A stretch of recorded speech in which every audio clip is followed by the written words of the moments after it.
The hearing will come to order. Today, the Senate is holding its first oversight hearing of the Federal Bureau of Investigation, the first since July of 2019. This is also FBI Director Wray's first appearance on Capitol Hill since the January 6th insurrection. Director Wray, welcome back. At the outset, I want to extend my condolences for the loss of FBI Special Agents Daniel Alfin and Lauren Schwarzenberger, who were killed last month in the line of duty in South Florida. Tomorrow marks the 8 weeks that have passed since an armed mob stormed the U.S. Capitol, incited, I'm sorry to say, by the President Trump administration and determined to subvert our democracy by disrupting the Electoral College count. As Senate Minority Leader Mitch McConnell said, quote, "There is no question, none, that President Trump is practically and morally responsible for provoking the event of that day." While these efforts to overturn a free and fair election were ultimately unsuccessful, the trauma of that tragic, harrowing day lingers on. This timeless symbol of our democracy still bears the scars of that attack. The attack caused the senseless deaths of Capitol Police officers Brian Sicknick and Howard Leamadgood and DC Police Officer Jeffrey Smith. Countless police officers, staff, journalists, and members of Congress remain haunted by the sights and sounds of that day. The neo-Nazi symbols and Confederate flags paraded through the hallowed halls of the United States Capitol. A noose and gallows constructed on the grounds outside the Capitol. The sinister shouts of "Hang Mike Pence" and "Where's Nancy?" The extremists carrying zip ties and clad in tactical gear. Worst of all, the violent assaults on the U.S. Capitol Police and D.C. Metropolitan Police Department officers who bravely sought to protect us from the siege. And the FBI has warned us that the insurrection could be a, quote, "significant driver of violence," end quote, in the future, along with, quote, "the shared false narrative of a stolen election," close quote. So we must not forget the horrors of January 6th or allow revisionists to rewrite what happened that day. I'd like to turn to a video to demonstrate the scale of the violence and the hate that we witnessed.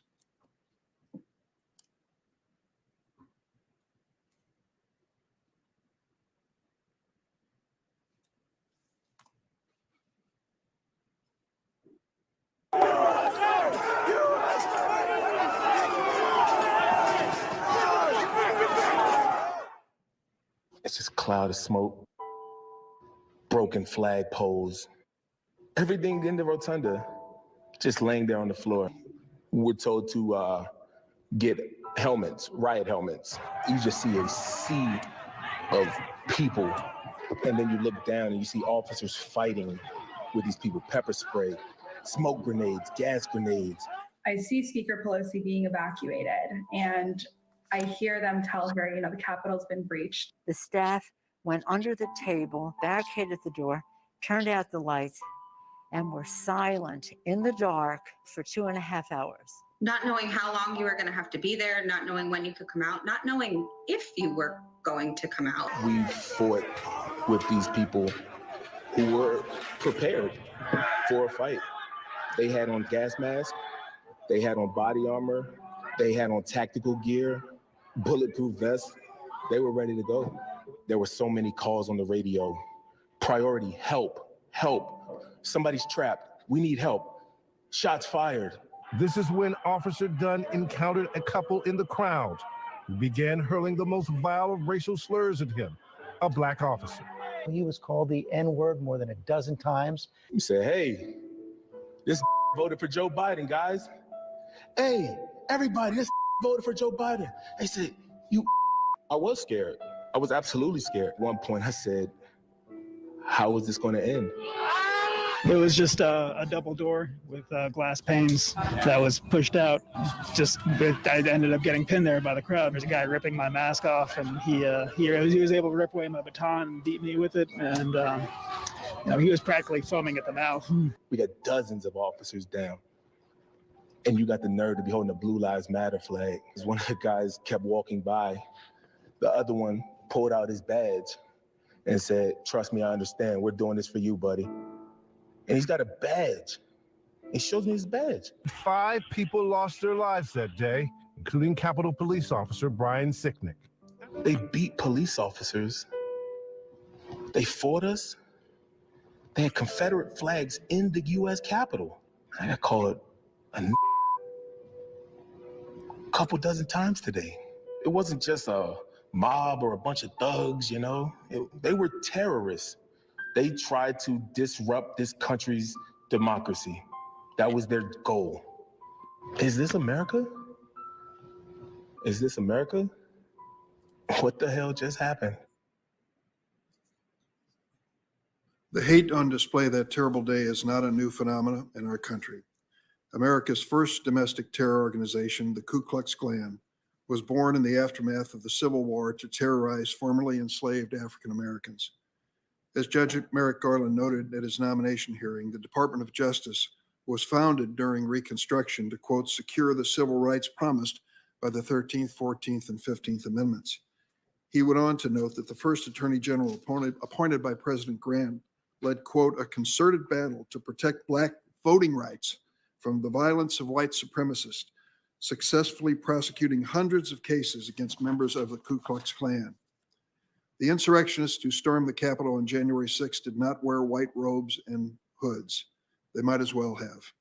They are the latest incarnation of violent white supremacist movements that has terrorized fellow Americans on the basis of their race, religion, and national origin for more than 150 years. Let me be clear at the outset. I've said this on many occasions, and it bears repeating. I condemn all violence, regardless of ideology. I hope my Republican colleagues will join me today in acknowledging, as the Department of Homeland Security found last October, that violent white supremacy is, quote, the most persistent and lethal threat in the homeland. I hope they'll also join me in unequivocally condemning the big lie that the November 3rd election was stolen, a falsehood which the former president continues to spread, which helped provoke the January 6th insurrection and threatens to incite future attacks. As the January 6th attack on the Capitol demonstrated, for too long, our federal government has failed to address the growing terrorist menace in our own backyard.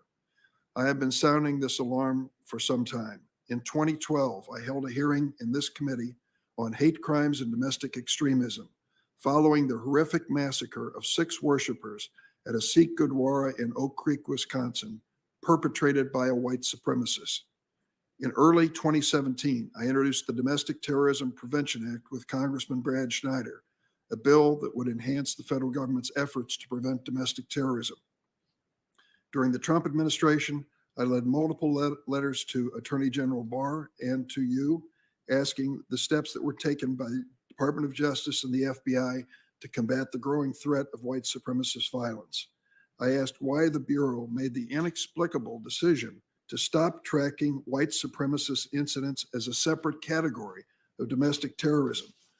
I'm still awaiting the response.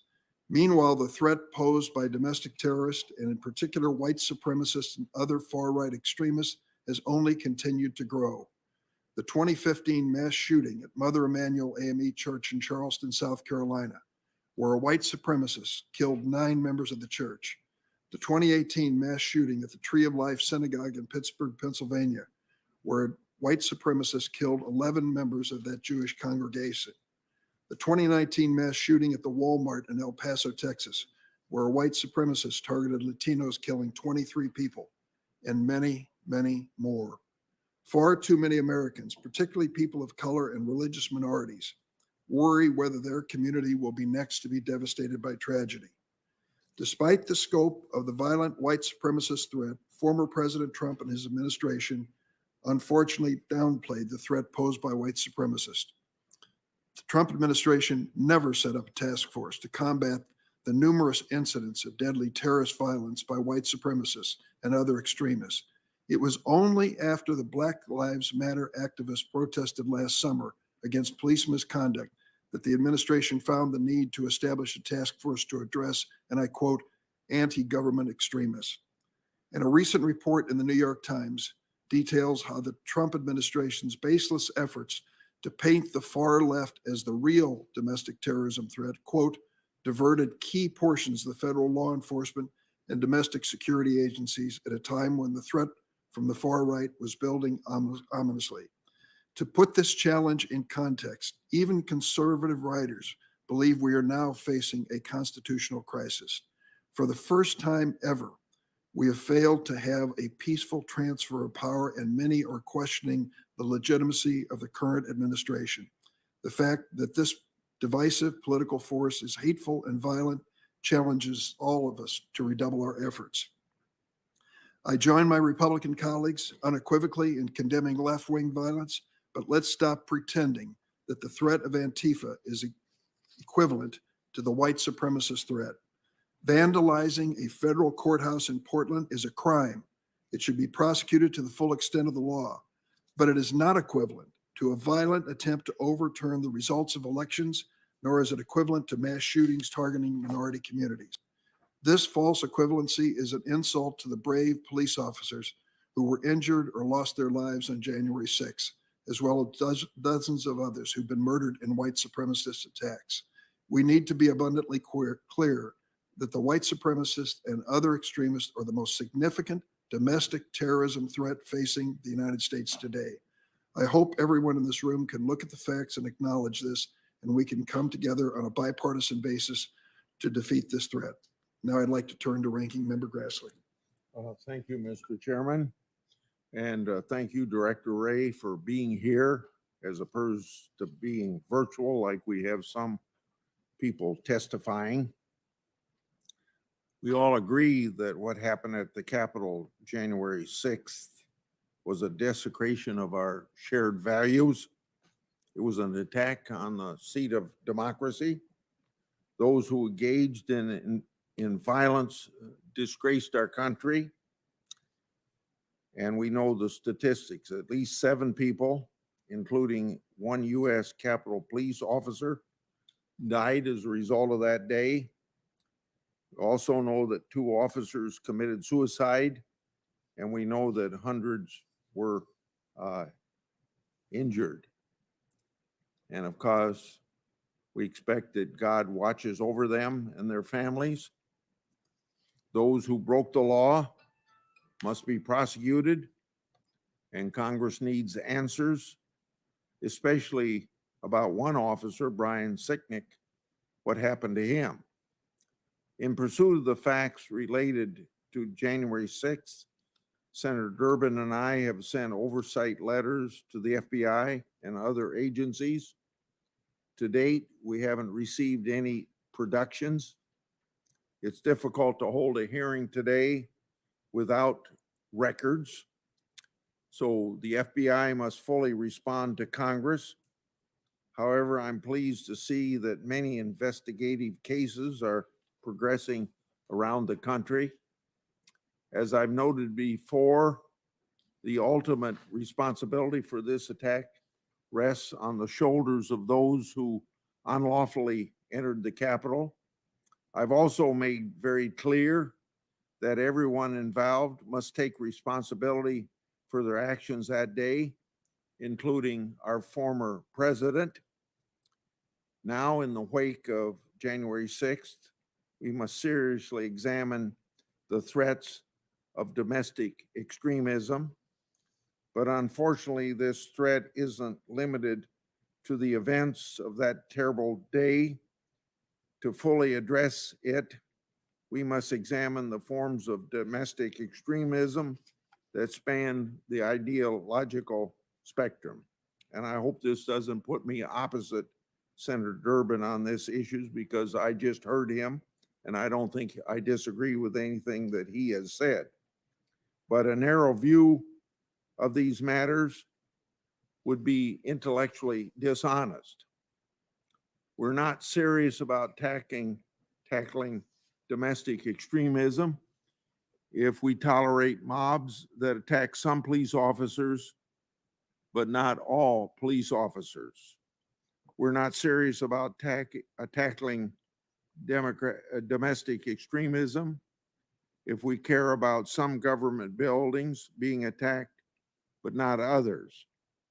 We're not serious about tackling domestic extremism if we only focus on white supremacy movements, which isn't the only ideology that's responsible for murders and violence. Yes, white supremacy movements may be considered the most dangerous at a given time, but somehow it wasn't last summer or won't be when the next foreign attack is attempted. We must call extremism, wherever it happens, across the board, left or right, every time. We must focus our resources to try to see as much of it coming as we possibly can, wherever it comes from. It hardly registered in the media when marshals and Secret Service officers defended courthouses and the White House. That's not Senator Durbin's fault, that's the media's fault. They were called stormtroopers by the Speaker of the House, like they aren't even human beings. Vice President Harris, when she was a senator, supported the Minnesota Freedom Fund, an organization that helped bail out violent rioters in Minnesota. 13 staffers of a candidate for president at that time boasted on Twitter that they donated to the group. According to one news report, the group paid $75,000 to get one man out of jail when he was charged with attempted murder for allegedly shooting at a police officer during the May protests. One of the most upsetting aspects of the violence this summer has been the targeting of innocent law enforcement officers, just like innocent law enforcement officers were targeted during January 6th. We had more than 700 officers being injured between May 27th last year and June 8th last year. Officers have been assaulted, slashed, struck with hammers, baseball bats, and blinded by lasers. 67 Secret Service officers were injured during a 3-day siege on the White House, which caused then President Trump to be brought into a secure bunker. We also remember on television seeing our colleague from Kentucky having a hard time getting to the White House when he wanted to go there sometime last summer. We also had the church across the street was lit on fire across the street from the White House as part of that continued left-wing assault. More than 300 people were charged federally for their roles in those months of violence. 80 of those charged related to the use of arson and explosives. At least 14,000 people were arrested in 49 cities. At least 25 people died in violence related to the riots. There has been 280 arrests as a result of the January 6th attack, compared to more than 1,000 arrests as a result of riots just in Portland last year. It's been estimated that insurance losses of summer's civil unrest possibly exceeded $2 billion. It's been a relatively frequent sight at summer's violence events to see individuals acting in coordination, holding the A symbol for Antifa. And as I said before, I don't disagree with anything I heard Senator Durbin say this morning. But we did have an admitted Antifa adherent in Portland murder a conservative protester. Supporters of that group have been charged federally for promoting riots and using Molotov cocktails, even after President Biden's electoral victory. Can you believe this? Antifa rioters attacked the Oregon Democratic Party headquarters, and they did that on Inauguration Day. You'd think the results of the election ought to satisfy them if that's what they wanted to accomplish in an anti-Trump manner of getting rid of the president as Trump, or Trump as president.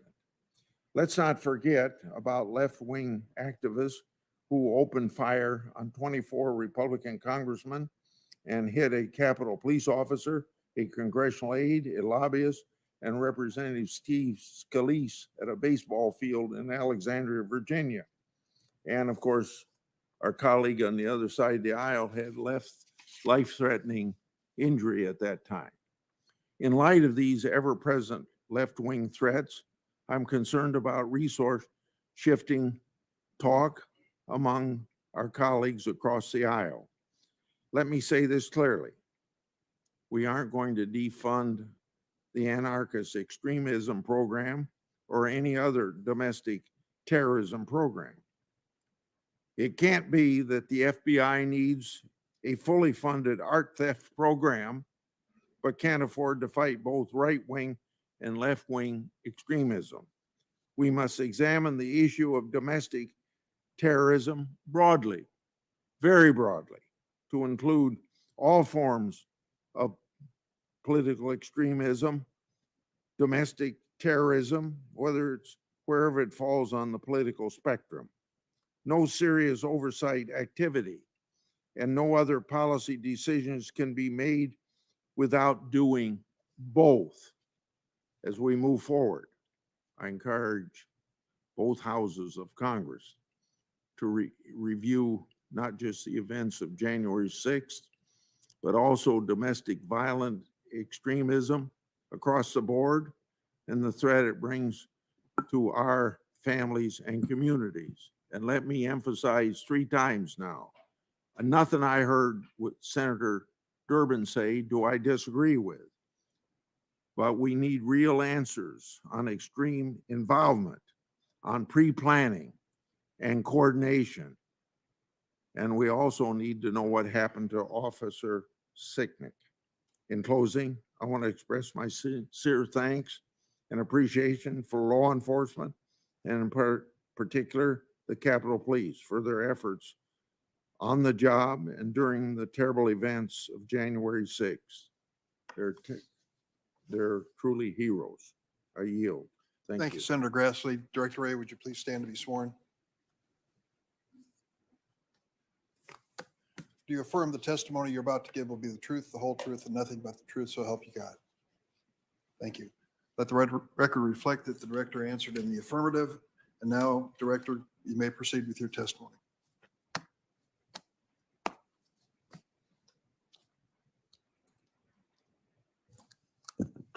Oh, there we go.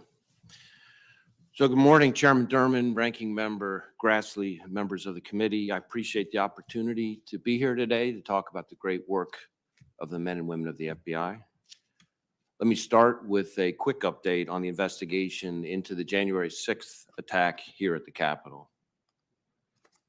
I was appalled, like you, at the violence and destruction that we saw that day. I was appalled that you, our country's elected leaders, were victimized right here in these very halls. That attack, that siege, was criminal behavior, plain and simple, and it's behavior that we, the FBI, view as domestic terrorism. It's got no place in our democracy, and tolerating it would make a mockery of our nation's rule of law. The rule of law, of course, is our country's bedrock, and it's our guiding principle at the FBI.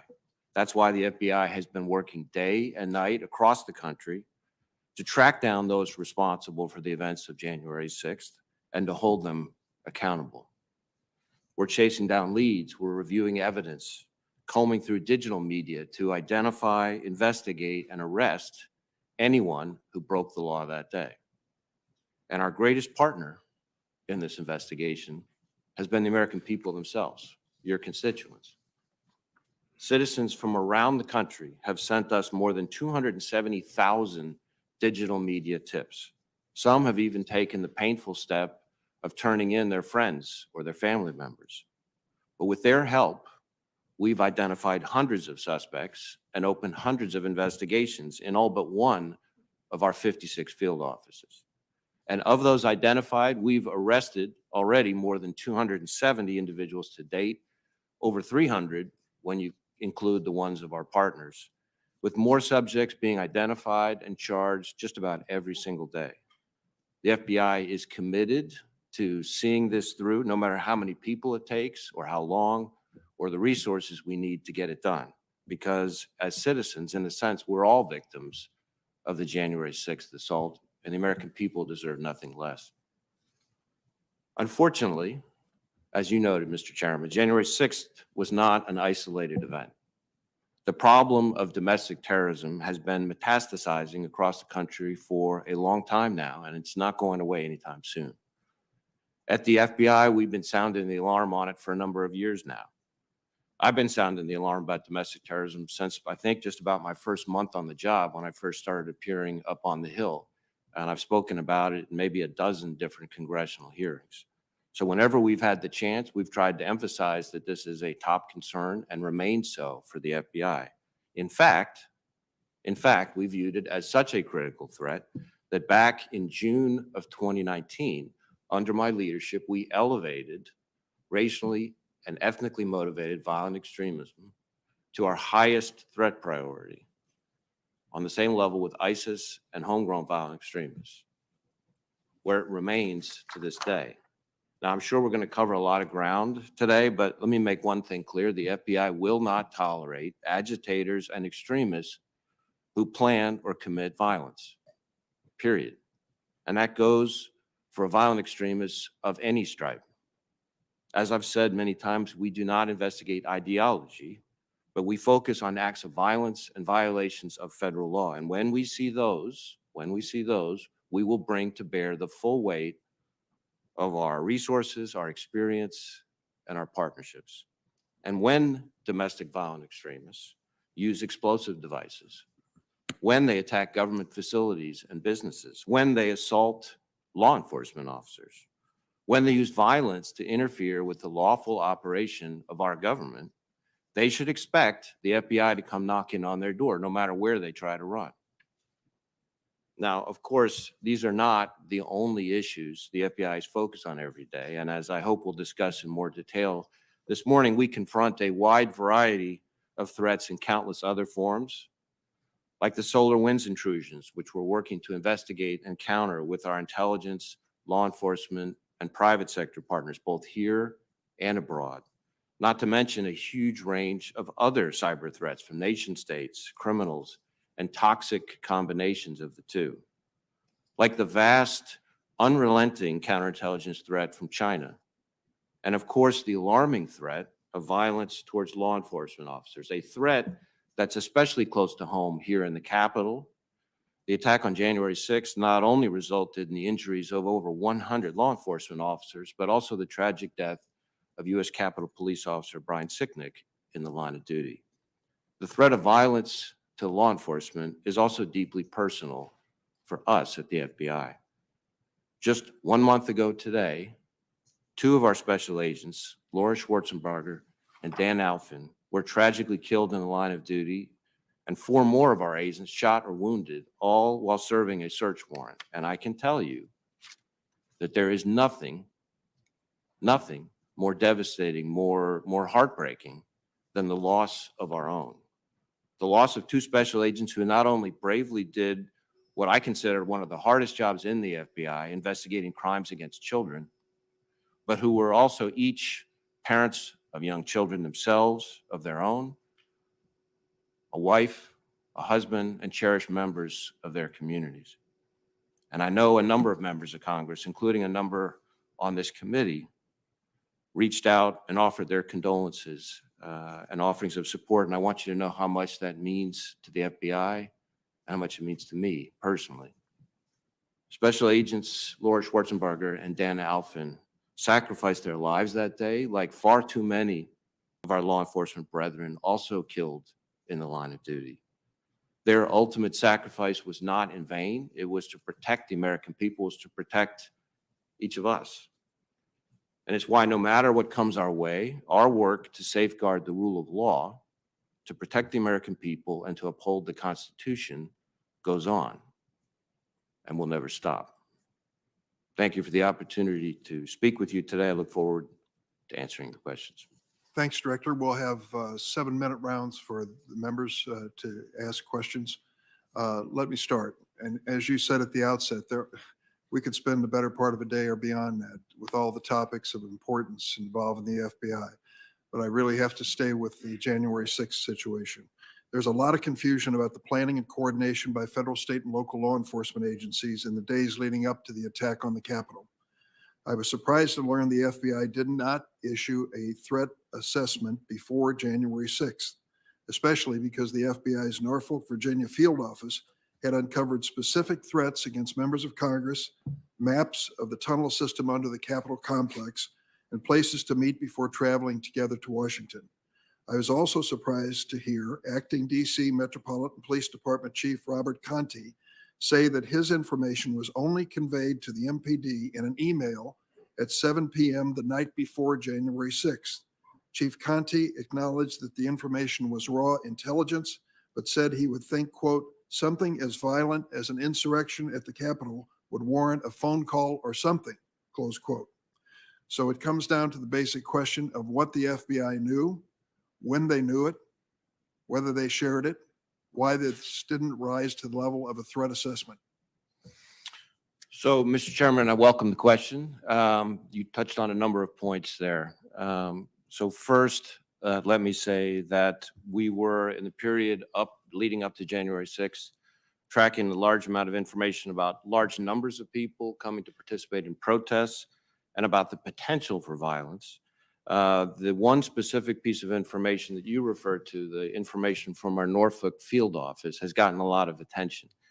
So this was a what's called a situational information report. It was prepared by our Norfolk field office specifically for dissemination. It was, as you noted, raw, unverified, uncorroborated information that had been posted online. And my understanding was that that information was quickly, as in within an hour, disseminated and communicated with our partners, including the U.S. Capitol Police, including Metro PD, in not one, not two, but three different ways. When, can you be more Sure. specific on Yep. time? Three different ways. So first, there was an email, as you said, to our Joint Terrorism Task Force, which includes, the Joint Terrorism Task Force includes task force officers specifically selected by their chiefs who participate on the Joint Terrorism Task Forces for the very reason to be that chief's, that department's eyes and ears, so that they get the information real time, their departments do. So that's the first piece. Second, in addition to the email, verbally, through the command post briefing that we had, because we had stood up command posts both in the Washington field office and at headquarters. And those command posts included, again, representatives of the relevant agencies, Capitol Police, MPD, et cetera. Verbally, the same information was walked through again. And third, in addition to the email, in addition to the verbal briefing at the command post, the information was posted on what we call LEAP, which is a law enforcement portal, which is made available to law enforcement, not just here in the National Capital Region, but all around the country. Now, again, the information was raw. It was unverified. In a perfect world, we would have taken longer to be able to figure out whether it was reliable, but we made the judgment, our folks made the judgment to get that information to the relevant people as quickly as possible. Like I said, three different ways in order to leave as little as possible to chance. Now, I didn't see the report myself even until after the 6th. But the way in which it handled, at least as I understand it, strikes me as consistent with our normal process. Director, I was surprised to see that reporting that dozens of individuals on the terrorist screening database, also known as the terrorist watch list, traveled to DC in the days leading up to the attack. I would have expected the FBI's terrorist screening center to be aware of air travel by watch-listed individuals to the Washington, DC area. Did the TSC notice an uptick in travel by watch-listed individuals before January 6th? If yes, what steps did they take? Or did the FBI take, in more general terms, to make sure other departments and agencies knew these dangerous individuals were on their way to the Capitol? So when it comes to the watch list, I think there's a couple of things I could say here today. So one is, I do know that in a number of instances, there were individuals on whom we had previously predicated investigations that we saw getting ready to potentially travel. And these are not large numbers, but a handful of people. And in those instances, in a number of instances, we had agents in their home states or home cities approach those individuals, interview them, even if we didn't have a basis to charge somebody, it dissuaded a number of those people from traveling. I guess the second thing I would say is that sometimes there's a little confusion on the whole watch listing concept. There's a true no-fly list, which is what applies to individuals who, under the rules, provide a threat to aviation itself. And then there's what we sometimes refer to as selectees, which are individuals that can't necessarily be barred in the same way from traveling, but in which there's notice given to the agents investigating those individuals, and that information is then passed on. So in a number of instances, that happened in the period leading up to the 6th. I don't have numbers for you, though. I just have a minute left, but I want to address what I consider the next big lie after the lie that the president really won on November 3rd, President Trump. The next big lie appears to be the argument that somehow or another those were not Trump supporters who invaded the Capitol. It made the rounds on the internet right before they came into the building and has been gaining momentum ever since. I'd like to ask you, Director Wray, do you agree that the Capitol attack involved white supremacists and other violent extremists? Certainly, the Capitol attack involved violent extremists. As I said, we, the FBI, consider this a form of domestic terrorism. It included a variety of backgrounds. Certainly, there were quite a number. We're seeing quite a number as we're building out the cases on the individuals we've arrested for the violence. Quite a number who what we would call sort of militia violent extremists. So we've got a number who self-identify with, the Proud Boys or the Oath Keepers, things like that. We also have a couple of instances where we've already identified individuals involved in the criminal behavior who we would put in the racially motivated violent extremists who advocate for what you would call sort of white supremacy. So there have been some of those individuals as well. One of the things that's happening as part of this is that as we build out the cases on the individuals, when we arrest them for the violence, we're getting a richer and richer understanding of different people's motivations. But certainly, as I said, militia violent extremism, some instances of racially motivated violent extremism, specifically advocating for the superior of the white race. Based on your investigation so far, do you have any evidence that the Capitol attack was organized by, quote, fake Trump protesters? We have not seen evidence of that at this stage, certainly. Thank you. Senator Grassley. Yeah. We all want to know what happened to Officer Brian Sicknick. Tragic death as a result of that January 6th assault. There's been conflicting reports about his cause of death. Have you determined the exact cause of death? And is there a homicide investigation? So I'll take the last part of your question first. There is an ongoing investigation into his death. I have to be careful at this stage because it's ongoing not to get out in front of it. But I certainly understand and respect and appreciate the keen interest in what happened to him. After all, he was here protecting all of you. And as soon as there's information that we can appropriately share, we want to be able to do that. But at the moment, the investigation is still ongoing. So does that mean since the investigation is going on, you have not determined the exact cause of the death? That means we can't yet disclose a cause of death at this stage. But you have determined the cause of death. I didn't say that. We're not at a point where we can disclose or confirm the cause of death. It's important for the committee to fully understand the FBI's caseload regarding domestic extremism cases. I have a series of data-driven and data-centered questions for you that I'll give a list of these in sequence.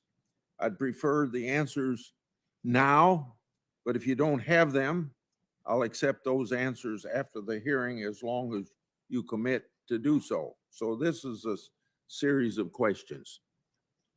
What percentage of your investigation regarding January 6th are predicated as racially motivated violent extremists or white supremacists originated individuals? Secondly, what percentage of our other extremist ideologies for domestic violence extremists, homegrown violence extremists, and international extremists? How many total FBI investigations are ongoing? And of that figure, one, how many are motivated by jihadist ideology? How many are motivated by white supremacy ideology? And how many are motivated by left-wing anarchist ideologies? We need data, and I hope you see our need for this data. So can you answer those now, or do you want to get back in writing? Well, I will certainly get back to. I'm aware that that we've gotten a letter that goes through in quite detail a number of specific data requests, and we're working on that response as we speak. There are probably some things I could say sitting here right now. As I said to the chairman, although I don't have the percentage for you, the attackers on January 6th included a number, and the number keeps growing as we build out our investigations of what we would call militia violent extremism. And we have had some already arrested who we would put in the category of racially motivated violent extremism, white as well. Those would be the categories so far that we're seeing as far as January 6th. Now, looking back bigger picture, because I think the rest of your question goes more to our caseload overall, I could say a number of things on that. In terms of domestic violent extremism, domestic terrorism, that number has grown steadily on my watch. So we've increased the number of domestic terrorism investigations from around 1,000 or so when I got here to up to about 1,400 at the end of last year to about 2,000 now. That's domestic terrorism overall. When it comes to racially motivated violent extremism, that number, again, number of investigations and number of arrests has grown significantly on my watch. And the number of arrests, for example, of racially motivated violent extremists who are what you would categorize as white supremacists last year was almost triple the number it was in my first year as director. And when it comes to anarchist violent extremists, which is another category that you asked about, that number has also grown over the course of my tenure. Last year, I think we had more arrests of anarchist violent extremists than in the prior 3 years combined. Can I stop you there? Yeah. Because you've done a good job of giving us the overall view, and I assume in writing we can get specific answers, and the numbers are very important. Data is very important. Former acting DHS Secretary Wolf has stated, quote, or not quote, that the lack of visibility into the anarchist extremist movement may have caused the federal government to be underprepared for the riots this summer. Former Attorney General Barr stated that the FBI has robust programs for white supremacy and militia extremism, but is significantly weaker anarchist extremism program. So unless you disagree with Wolf or Barr, how do you plan to make your left-wing anarchist extremism program as robust as your white supremacy and malicious extremism program? Well, I think that's a long and complicated question to answer in a sense, but I'll give you a few things for right now. And one is, I think, as with any domestic terrorism threat, or frankly, any counterterrorism threat more broadly, we're always looking to develop more and better sources so we get more visibility, insight into the plans and intentions, tactics, procedures, et cetera, of any group of violent extremists. Another is to get better at learning how to navigate around some of the operational tradecraft that they use. So the more times, the more arrests we see, and this is relevant both for the anarchist violent extremists and for the racially motivated violent extremists, for example, the more of the arrests that you see, while that's obviously good news for everybody that we're arresting people who need to be arrested, there's a whole nother part of that that's really important that I want to emphasize, which is the more arrests we make, the more from those cases we learn about who else their contacts are, what their tactics are, what their strategies are, et cetera. And that makes us smarter and better able to get in front of the threat going forward. Mr. Chairman, can I ask one very short question that I think will give a short answer? And then I'll submit questions in writing if we don't have a second round. Why hasn't the FBI produced the January 5th, 2021 Norfolk memo to Congress?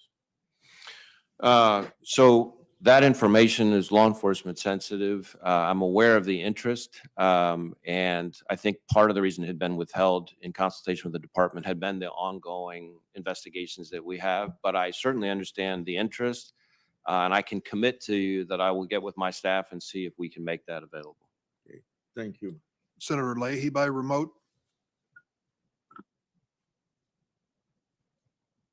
Chair, am I unmuted now, Mr. Chairman?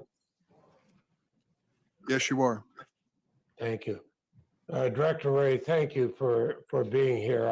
I don't envy you your job at all. It, you know, for those of us been here a long time, we've seen the changes, dramatic changes that go on in what you face. You've always spoken about the truth about the threat of domestic terrorism, and I know that sometimes it's been politically difficult to do so. You have to deal with reality. You can't deal with the politics. So I'll ask you a few quick questions. Begin with, do you stand by your previous testimony that white supremacist extremism is the dominant, most persistent source of domestic terrorism threats we face today? Sorry, I couldn't hear the last part of the question, which I think may be the key part. So I just want to make sure. Right. Do you stand by your previous testimony that white supremacist extremism is the dominant, most persistent source of domestic terrorism threats we face today? I would certainly say, as I think I've said consistently in the past, that racially motivated violent extremism, specifically of the sort that advocates for the superiority of the white race, is a persistent, evolving threat. It's the biggest chunk of our racially motivated violent extremism cases for sure. And racially motivated violent extremism is the biggest chunk of our domestic terrorism portfolio, if you will, overall. I will also say that the same group of people we're talking about have been responsible for the most lethal attacks over the last, say, decade. And when I look at what happened on January 6th, it appears that right-wing white supremacist groups played an instrumental role in the violent assault. Is that your conclusion also? Well, let me answer that this way. I think we're basically saying the same thing. I mean, we don't tend to think, we at the FBI don't tend to think of violent extremism in terms of right, left. You know, that's not a spectrum that we look at. What I would say is that it is clear, as I think I said to Chairman Durbin, that a large and growing number of the people that we have arrested so far in connection with the 6th are what we would call militia violent extremism, militia violent extremists. And then there have been some already that have emerged who I would have put in the racially motivated violent extremist bucket. Again, advocating for the spirit of the white race. And I understand from your testimony previously that you did not see Antifa or left-wing groups playing a significant role in the January 6th insurrection. Certainly, while we're equal opportunity and looking for violent extremism of any ideology, we have not to date seen any evidence of anarchist violent extremists or people subscribing to Antifa in connection with the 6th. That doesn't mean we're not looking, and we'll continue to look, but at the moment, we have not seen that. So what you do is you look, as somebody in law enforcement should, you look at where the crime was and who committed it, and you go after that, not from some kind of political vendetta, but if you committed the crime, we'll go after you. Is that too simplistic a way of stating it? No, not simplistic at all. And I think a very, very important point that you're making there, and something that's very important to us at the FBI. We focus on the violence and the violations of federal law. And then the ideology comes into it as a further piece of the puzzle as we build out the case. But our focus is on the violence. We don't care what ideology motivates somebody. As Judge Garland, I think himself said just last week, we don't care whether it's left, right, up, down, diagonal, or any other way. If the ideology is motivating violence and it violates federal law, we're coming after it. Well, I know you're going to come before our appropriations committee, Senator Durbin, I are on that, and others for a classified briefing. And so I won't go into some of the classified parts. But we are going to talk to you, and I certainly, as chair of that committee, very interested in resources. You got a finite number of resources, and you have an infinite number of problems. So you have to prioritize them. I'd heard reports that the previous administration diverted FBI resources away from countering white supremacist violence toward an objectively lesser threat of left-wing violence. Were you directed at all to shift resources away from right-wing extremists?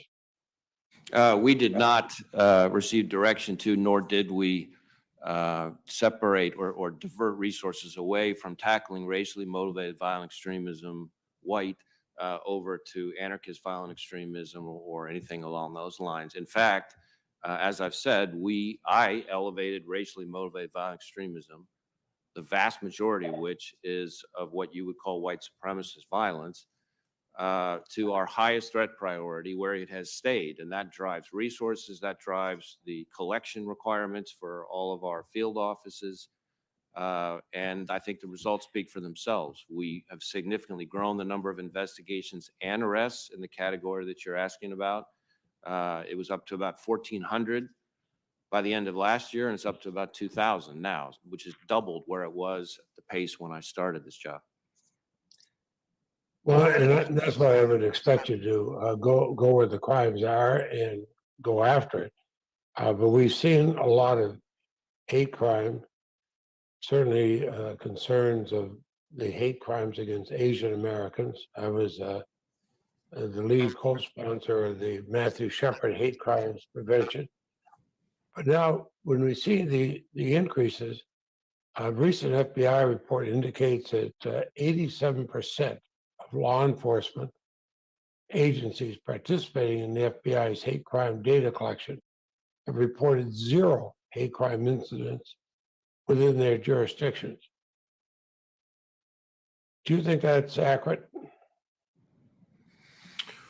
Well, certainly we are constantly trying to improve the quality and quantity of reporting on hate crimes. I think we know that historically hate crimes are underreported. Having said that, it's not necessarily the case that every department is out there in the country is going to have had a hate crime in its jurisdiction in the course of any given year. So we've focused a little bit less on whether the percentage of departments that report it. We do want the percentage of departments who are cooperating and voluntarily responding to go up. And we focus more on whether or not the growth in the number of hate crimes reported overall seems to be building or not. Certainly, I have other questions for the record, but you've testified before about a fusion cell developed to address both hate crimes and domestic terrorism. Has that been helpful?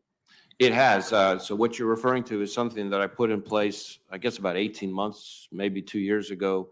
I created a domestic terrorism hate crimes fusion cell, which brought together, because a lot of these crimes could fit either into a domestic terrorism bucket or a hate crimes bucket. And what I was worried about was making sure that within the FBI, we didn't have a left-hand, right-hand problem. And so we brought together people focusing on both into a single fusion cell with the goal of trying to be proactive against some of the threats that are coming. And one example that I'll cite that we're particularly pleased with, which I think is an indication of the success the cell is having, we were able to get in front of and prevent an attempted, I think, explosives attack on a synagogue in Colorado. And that, I think, is largely a credit to the fusion cell, which was able to kind of help us figure out how to get in front of those kinds of attacks.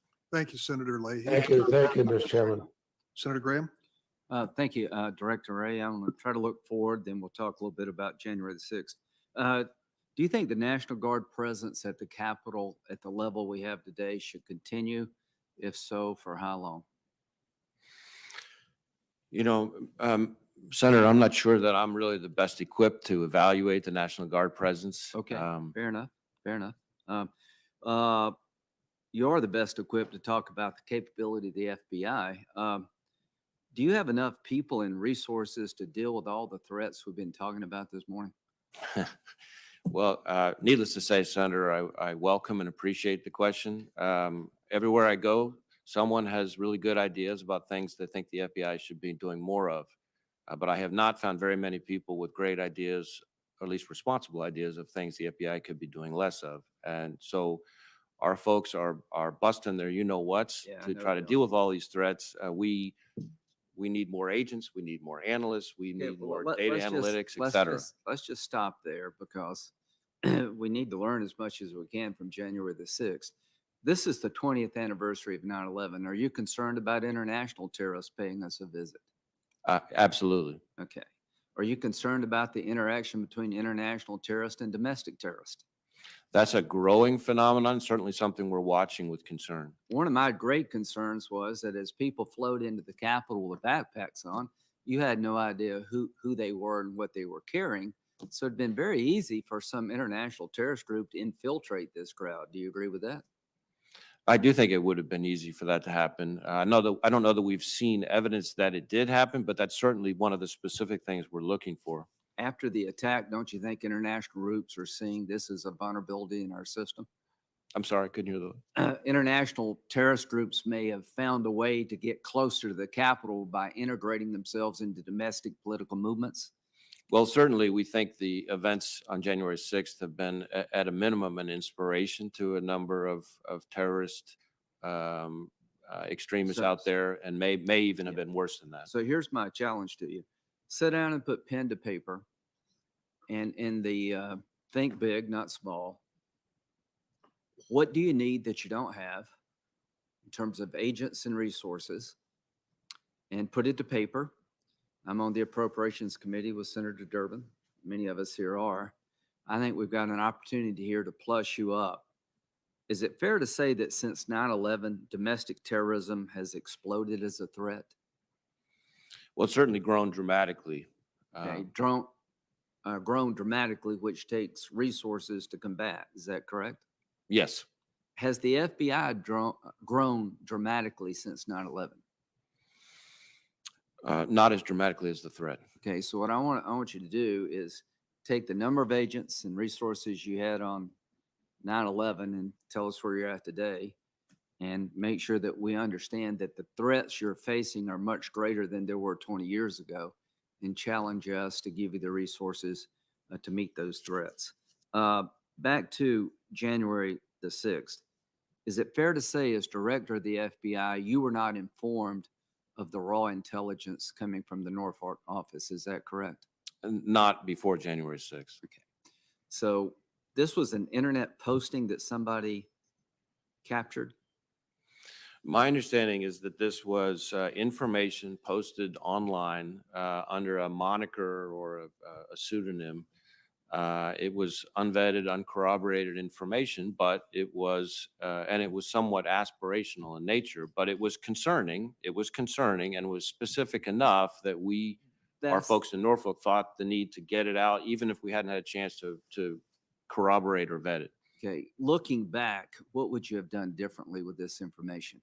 Because this is a hard one. You get something on the internet that's concerning. You don't know if it's true or not. You capture it. What are the lessons learned in terms of how we could have acted better on that information?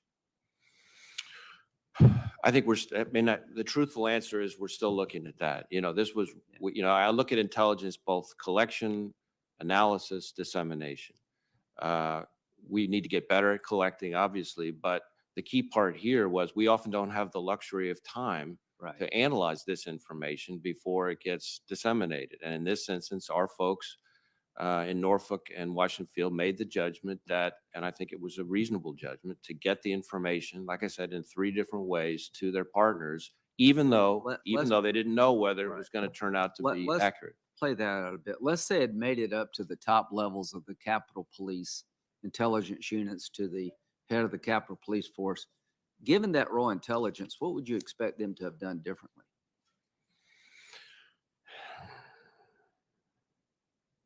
You know, I really want to be careful not to be an armchair quarterback See, here. that's the problem, because I don't know how to answer that question myself. Because you can capture stuff today that may foretell an attack tomorrow, but how much, this is a problem. I just don't want people to run down the road. There's an Intel screenshot. I mean, there's a screenshot on some computer somewhere. We need to turn the whole government upside down. It's just a tough situation. Is the Proud Boys, are they a domestic terrorist group?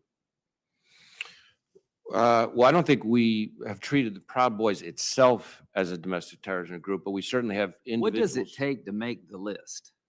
Well, there is, as you may know, Senator, under federal law, under U.S. law, there is no list of domestic terrorism organizations the same way there is for foreign terrorist organizations. Well, let's think about that in the next 47 seconds.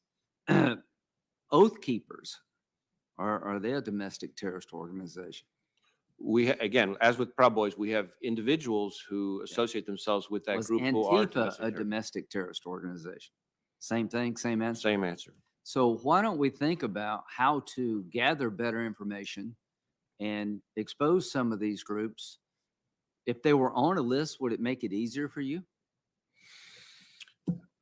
I think the issue of whether or not to designate or have a formal mechanism for designating domestic terror groups in the same way we do with, say, Al-Qaeda or ISIS, I think there's reasonable debate about whether or not it would really Is the advance the needle. KKK a domestic terrorist group? Well, there is no Okay. legal designation for domestic terrorism. My point is, I don't know if we should have one or not, but I think it's time to think about it. Thank you, Senator Graham. Senator Feinstein. Thanks very much, Mr. Chairman, and welcome. Last November, the Associated Press reported that hate crimes rose to the highest level in more than a decade. The AP also reported that the United States recorded the most hate-related killings since the FBI began collecting data in the 1980s. Despite this finding, only about 14% of the agencies in the FBI hate crimes report indicated that hate crimes occurred in their jurisdictions. So here's the questions. What actions are you taking to make it easier for local agencies to collect and report this data to the FBI? So I appreciate the question. As your question references, we do know that there is a phenomenon that I think is fairly widely accepted of underreporting of hate crimes. And so even though the number of hate crimes reported continues to grow, we don't know whether that means the number of hate crimes is growing or whether the number of reports of it is now starting to grow. We are trying to do a lot, and we do hundreds of these outreach, training, et cetera, of state and local law enforcement to help them understand better how to identify and report hate crimes.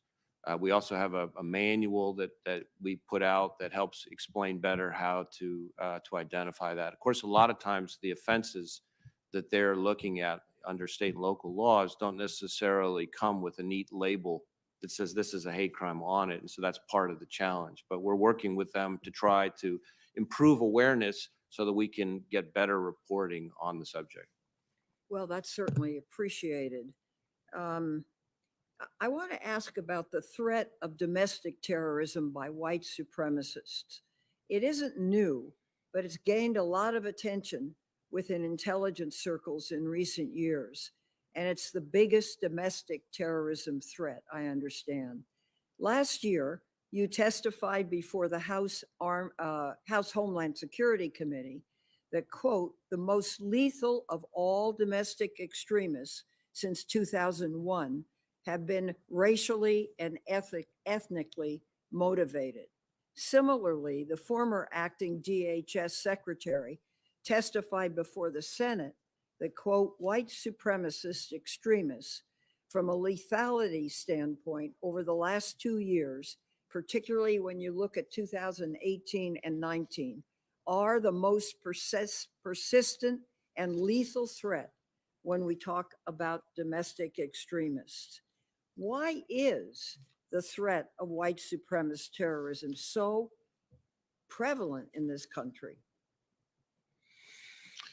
I think that's some of that is a sociological question that I'm not sure that I'm really the right person to address. Certainly, as you say, it has been the biggest chunk of our racially motivated violent extremism cases, and itself the biggest chunk of our domestic terrorism caseload overall. And the most lethality over the last decade has been from these same extremists. The things that drive these people, I think range. One of the things that we struggle with in particular is that more and more the ideologies, if you will, that are motivating some of these violent extremists are less and less coherent, less and less linear, less and less easy to kind of pin down. And in some cases, it seems like people coming up with their own sort of customized belief systems, a little bit of this, a little bit of that, and they put it together, maybe combined with some personal grievance of something that's happened in their lives, and that drives them. And so trying to get your arms around that is a real challenge. Let me move on. There's been a spike in gun sales during the pandemic.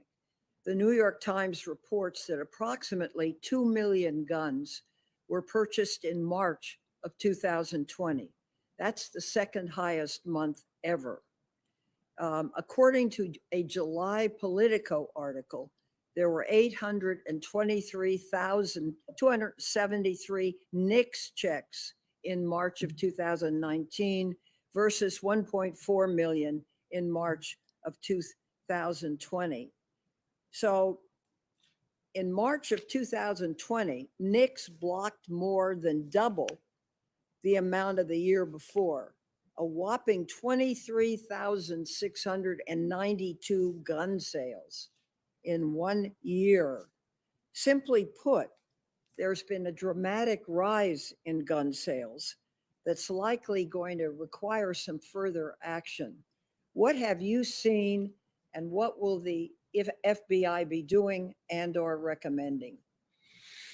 So in terms of what we're seeing, and because we all share the goal of trying to keep guns out of the hands of those who are legally prohibited from possessing them, which is, of course, the whole point of why NICS exists. Last year, as you say, we've seen a significant increase. I think last time I checked, I think it was something like of the top 10 highest number of NICS checks, per day or per week ever were all last year. Maybe 7 of the top 10 ever last year. So the numbers have been really significant during the course of 2020 and the pandemic. We have been trying very hard, and I think we've done a good job of staying on top of the required pace that we have to keep up with to be able to get that done, which had required being creative because of COVID and teleworking and all the things that we've had to kind of work around to keep up with that. But it is a challenge, and I think the budget requests that we've had recently have asked for more resources for NICS because we need to try to keep up with that pace. Thank you. As early as December 29th, the FBI warned about the potential for armed demonstrators targeting legislatures. The former chief of Capitol Police, as well as the House and Senate sergeants of arms, have testified that they did not see the FBI's warning on the eve of January 6 about potential violence in the Capitol. When did you first receive intelligence about the possibility of an attack on the Capitol on January 6? And what happened to the process that people weren't seeing the warnings? Well, Senator, I think the intelligence or the information that you're asking about is the much discussed Norfolk SIR, or Situational Information Report. I didn't see that report, which was raw, unverified intelligence, until some number of days after the 6th. But again, that raw, unverified information was passed within, I think, 40 minutes to an hour to our partners including the Capitol Police, including Metro PD, in not one, not two, but three different ways: one email, one verbal, and one through the law enforcement portal. As to why the information didn't flow to all the people within the various departments that they would prefer, I don't have a good answer for that. I will tell you the Capitol Police and Metro PD are terrific partners to the FBI, especially our Washington field office. I'm grateful for their partnership and have nothing but admiration for the hard work and courage and professionalism of the men and women who work in both of those agencies. Thank you, Senator. Thank you. Thank you for your good work. It's appreciated. Senator Cornyn. Director Wray, after the events of 9/11, I think it was Admiral Bobby Inman who coined the phrase "a failure of imagination." We just couldn't conceive of the idea that something like what happened on 9/11 would occur, but that was a failure to imagine it. And it strikes me that the events of January the 6th share something in common with 9/11 in the sense that it seemed like there was a failure of imagination. That's not to point the finger at anybody to blame, but merely to try to describe what I think may have occurred. So I think you've told us that these extremists are not monolithic. Is that correct? That's correct. Well, I've heard the expression that here in Washington, whoever has the best narrative wins. And so sometimes I think the narrative is created and then try to search for facts that might bolster that narrative. But as you said, the fact is these extremist groups are not monolithic. So that's, I think, an important part of understanding the threat. I've heard them described, some of these folks described as white supremacists, domestic terrorists, insurrectionists, rioters, seditionists, anarchists. The list goes on and on. But I note that you said there is no federal crime described as domestic terrorism per se, correct? That's correct. And as I look at the range of charges that the FBI and the Department of Justice have made against the people that have been investigated for the events of January the 6th, I read a list of assaulting federal officers, tampering with documents or proceedings, unlawful entry, disorderly conduct, conspiracy, theft of government property. Do you think the current laws are adequate to deal with this threat? It strikes me as these are a lot of different tools that are available, but don't really get to the whole heart of domestic terrorism. Well, I guess I'd say a couple things in response to that. It's of course a very good question. I think number one, our folks, which is one of the things I love about the men and women of the FBI, have proven time and again that they will work with the tools they have, and they are resourceful and entrepreneurial, and we've had remarkably good success at disrupting attacks using the tools that we have. And sometimes those tools and some of the offenses that you listed off have the virtue of being quite simple and straightforward to prove, and so sometimes that's actually a blessing. But certainly, I think you would be hard-pressed to find any FBI director that wouldn't welcome more tools in the toolbox. Fair enough.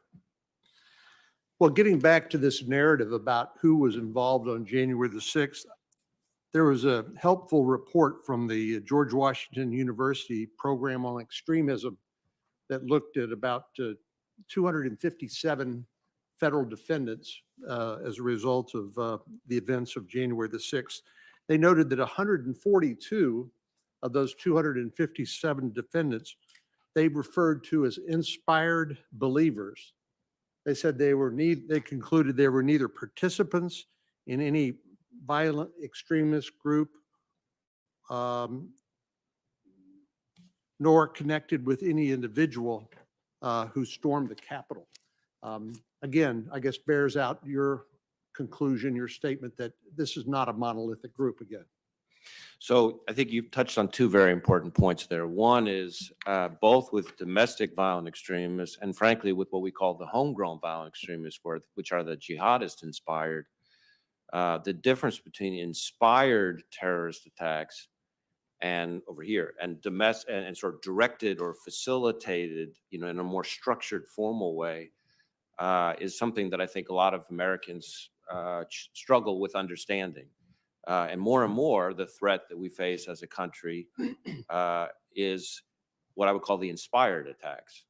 They don't have formal membership in an organization. They don't have clear command and control direction in the way that, say, an Al-Qaeda sleeper cell might have. And that's that much more challenging to pursue, A, because there are fewer dots to connect, the old expression about dots to connect. Right. B, less time in which to connect whatever dots there are. And then you add into it, C, the sort of First Amendment dimensions of people's inspirations and ideology. And then the last point I would make is that we have these, as I said before, increasingly blended ideologies. So, for example, in Senator Klobuchar's state in Minnesota, we had two individuals who identified themselves as so-called Boogaloo boys, which people tend to put kind of in one bucket. And yet what they ultimately were charged with was trying to provide material support, as in weapons, to Hamas. And these are not things that neatly fit together in anybody's worldview. So it just illustrates one example, but it illustrates the challenge that we're dealing with.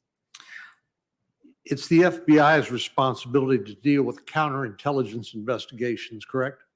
Yes. And these include things like active measures that we saw used, for example, in 2016. For example, advertising on Facebook, two competing groups to show up at the same time and hoping that conflict and maybe even violence would break out. Is it true that our foreign adversaries used the events of January the 6th as a field day in terms of their attempt to establish false personas, fabricate stories on social media platforms with an intent to discredit the United States and its institutions?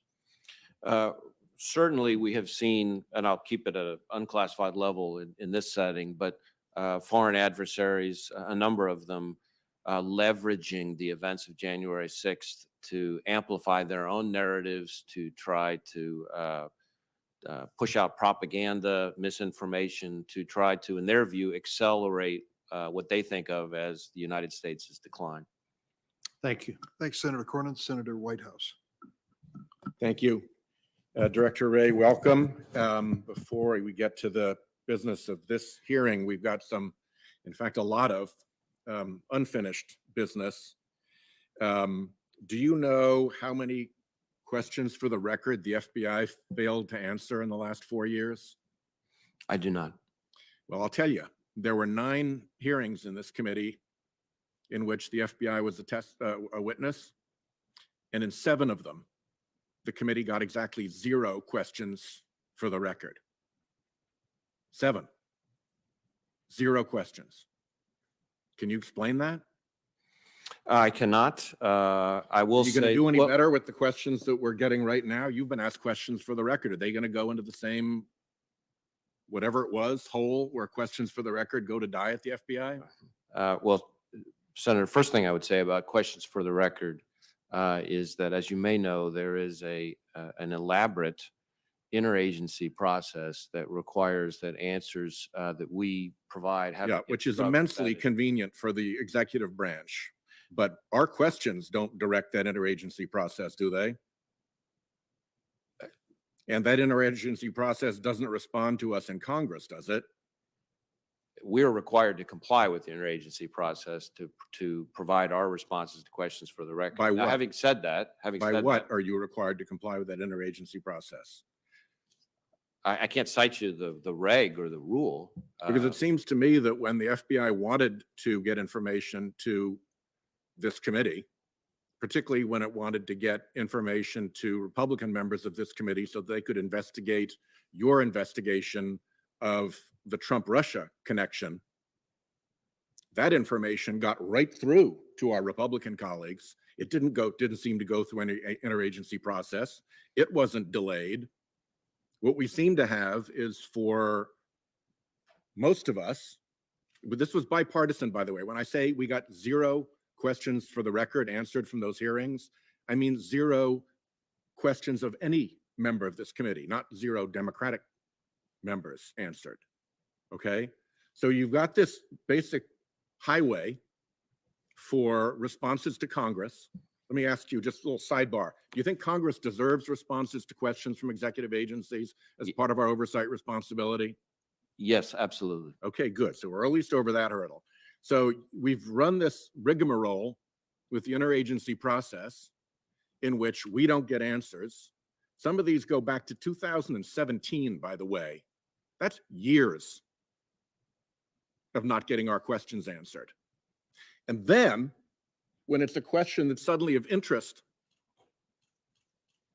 to one party and to President Trump, there seems to be a little side road that gets built around the traffic jam, and stuff just flies right through. So please don't tell me about interagency process when I've been sitting in this committee watching FBI information get straight to this committee without interagency process. What are we going to do about this? Is this a problem? So, Senator, let me say first, as I said, that I absolutely agree with you that Congress needs answers to its questions. I am frustrated as well at the process. I have added more staff, and my understanding is that when it comes to correspondence, for example, which just doesn't require the same interagency process, that we have significantly reduced the backlog and the turnaround time. But there's no question in my mind. We had no question in my mind. 8 letters go unanswered. The oldest one dated March of 2017. So if you think your process is working, we're not seeing it on our end. Well, I will commit to you that I will do what I can to improve the process. I am frustrated as you are, and obviously we need to get better. Well, I will commit to you that I'm going to make sure that this gets done. And if it means stopping nominees, if it means doing whatever it takes to get through this problem, we're going to get through this problem, because it is just plain wrong for the executive branch of government in a separation of powers country to refuse to answer questions of the elected representatives of the legislative branch. It's just wrong. And however many excuses and however much rigmarole the executive branch may set up to slow down those answers, I don't care. That's your executive branch rigmarole. That is not a legitimate answer to a legislator's question. And I got stuff that's now backed up for years. Now, the courts have said that they don't want to intervene in enforcing our subpoenas. I'm not sure we can get subpoenas in a 50-50 committee, but assume we could. The courts have said they don't want to enforce it. So you guys can put our subpoenas in the same file with our letters on our QFRs and not answer them. And then what happens is the courts have said the way we resolve this is we've got to hit you legislatively. The court said we should hold up appropriations for the FBI and for executive agencies that aren't responsive. That's our tool. Your people do good work, Director Wray. I don't think you want that to be our tool. But you can't be in a situation in which you don't answer our questions, you create rigmarole logjams, and when there's a political interest in getting information out to the committee, suddenly none of that rigmarole pertains. Suddenly, everybody gets their hands on all the information that they need just as soon as they need it. And by the way, I believe on a partisan basis, not shared with both sides of the committee. So before we get to clearing up whatever else we need to get cleared up, all the stuff that's backed up behind our questions, we got to get through the problem of why you're not answering our questions. And we've got to clear that up. And I don't know how we clear that up. I think we clear it up, Mr. Chairman, in a bipartisan fashion, because I think both sides should get this. But this business of years going by of hearings in which 0 QFRs get answered and letters that get thrown off into the don't care to answer that one pile. Woodrow Wilson once said that the oversight function, the investigative function of Congress, is often to be preferred even to its legislative function. We got to get that back. And I'm going to find a way with this committee and with you to clear the backlog. I don't think you think that I should give up on questions because I've been stonewalled for years. If I've asked them and they deserve answers, they should be answered. Is that correct? Yes. Okay. My time is up. We'll leave it at that. Mr. Chairman, if I just may add, with your indulgence, one point. Senator, I commit to working with you to try to see how we can improve our responsiveness and to getting you more of the information you need. The one thing I will say is that I can assure you that in terms of my responsiveness to this committee, to the members of this committee, or to Congress overall, it is absolutely not, speaking only for myself now, on a partisan basis. Well, you run an organization that seems to have operated under very different rules, and it was you running that organization. So let's not make these distinctions right now. Thank you, Senator. Senator Lee. Thank you, Mr. Chairman. Thanks, Director Wray, for being here and for your service to our country. Like literally every other person in this room, like literally every member of the United States Senate, I'm anxious to see those who committed unlawful, violent acts on January 6th brought to justice. I also believe that with this circumstance, like every other circumstance, we have to make sure that the civil liberties of the American people are protected, that we watch over them. I've heard a number of accounts of individuals who were present in Washington, D.C., but never got anywhere near the Capitol or any violence on January 6th, who have inexplicably been contacted by the FBI, by agents who apparently were aware of their presence in Washington, D.C. that day, with no other explanation, perhaps, other than the use of geolocation data. Are you geolocating people through the FBI based on where they were on January 6th? I think there may be some instances in which geolocation has been an investigative tool, but I can't speak to any specific situation. What are you using to do that? What's your basis for authority? Are you using national security letters? I don't believe in any instance we're using national security letters for You going to the investigation FISA of court? the Capitol. Are you I don't going- believe FISA is remotely implicated in our investigation. Are you using warrants predicated on probable cause? We certainly have executed a number of warrants in the course of the investigation of January 6th. All of our investigative work in response to the Capitol has been under the legal authorities that we have in consultation with the department and the prosecutors at the department. No, I understand that. I'm just trying to understand how you're getting it. So is the FBI accessing cell phone tower metadata from telecommunications companies? Is that where it's coming from?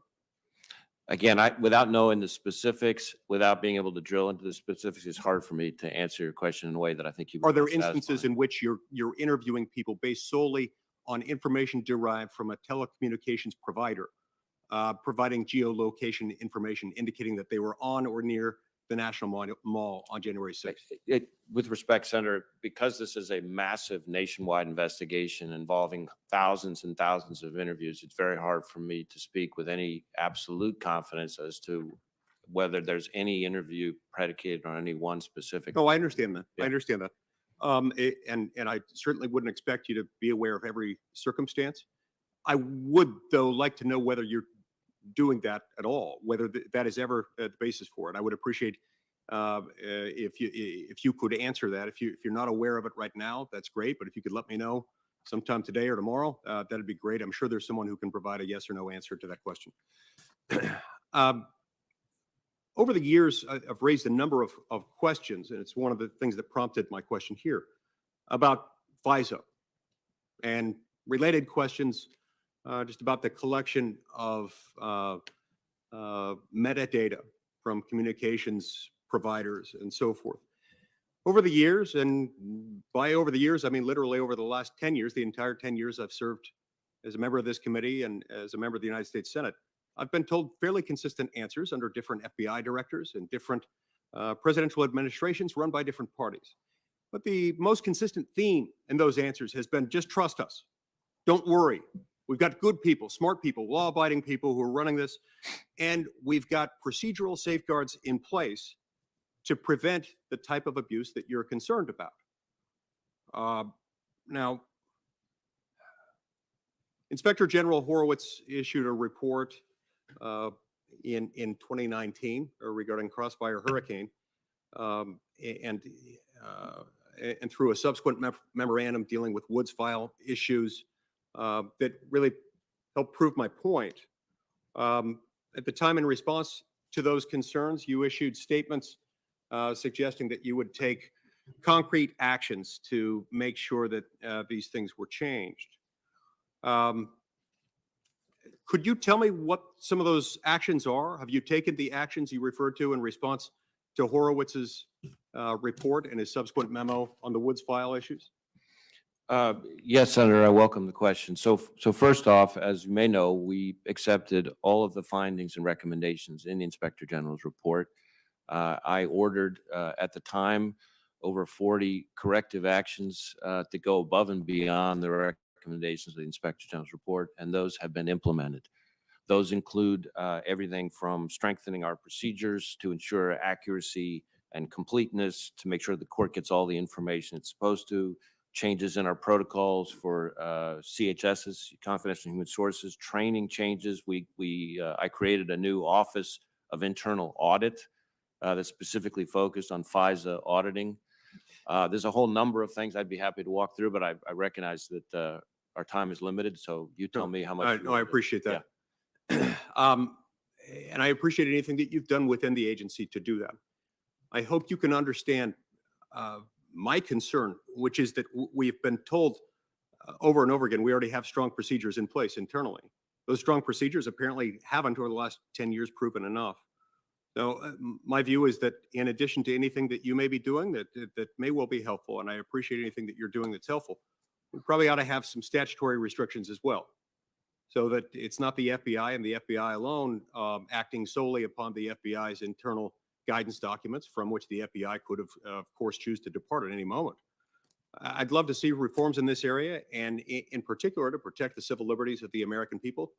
I think we need some reforms to our domestic surveillance tools, including things like FISA, that would apply to strengthening the amicus provisions of the FISA court, requiring the FBI to disclose all material exculpatory evidence that's presented to the FISA court.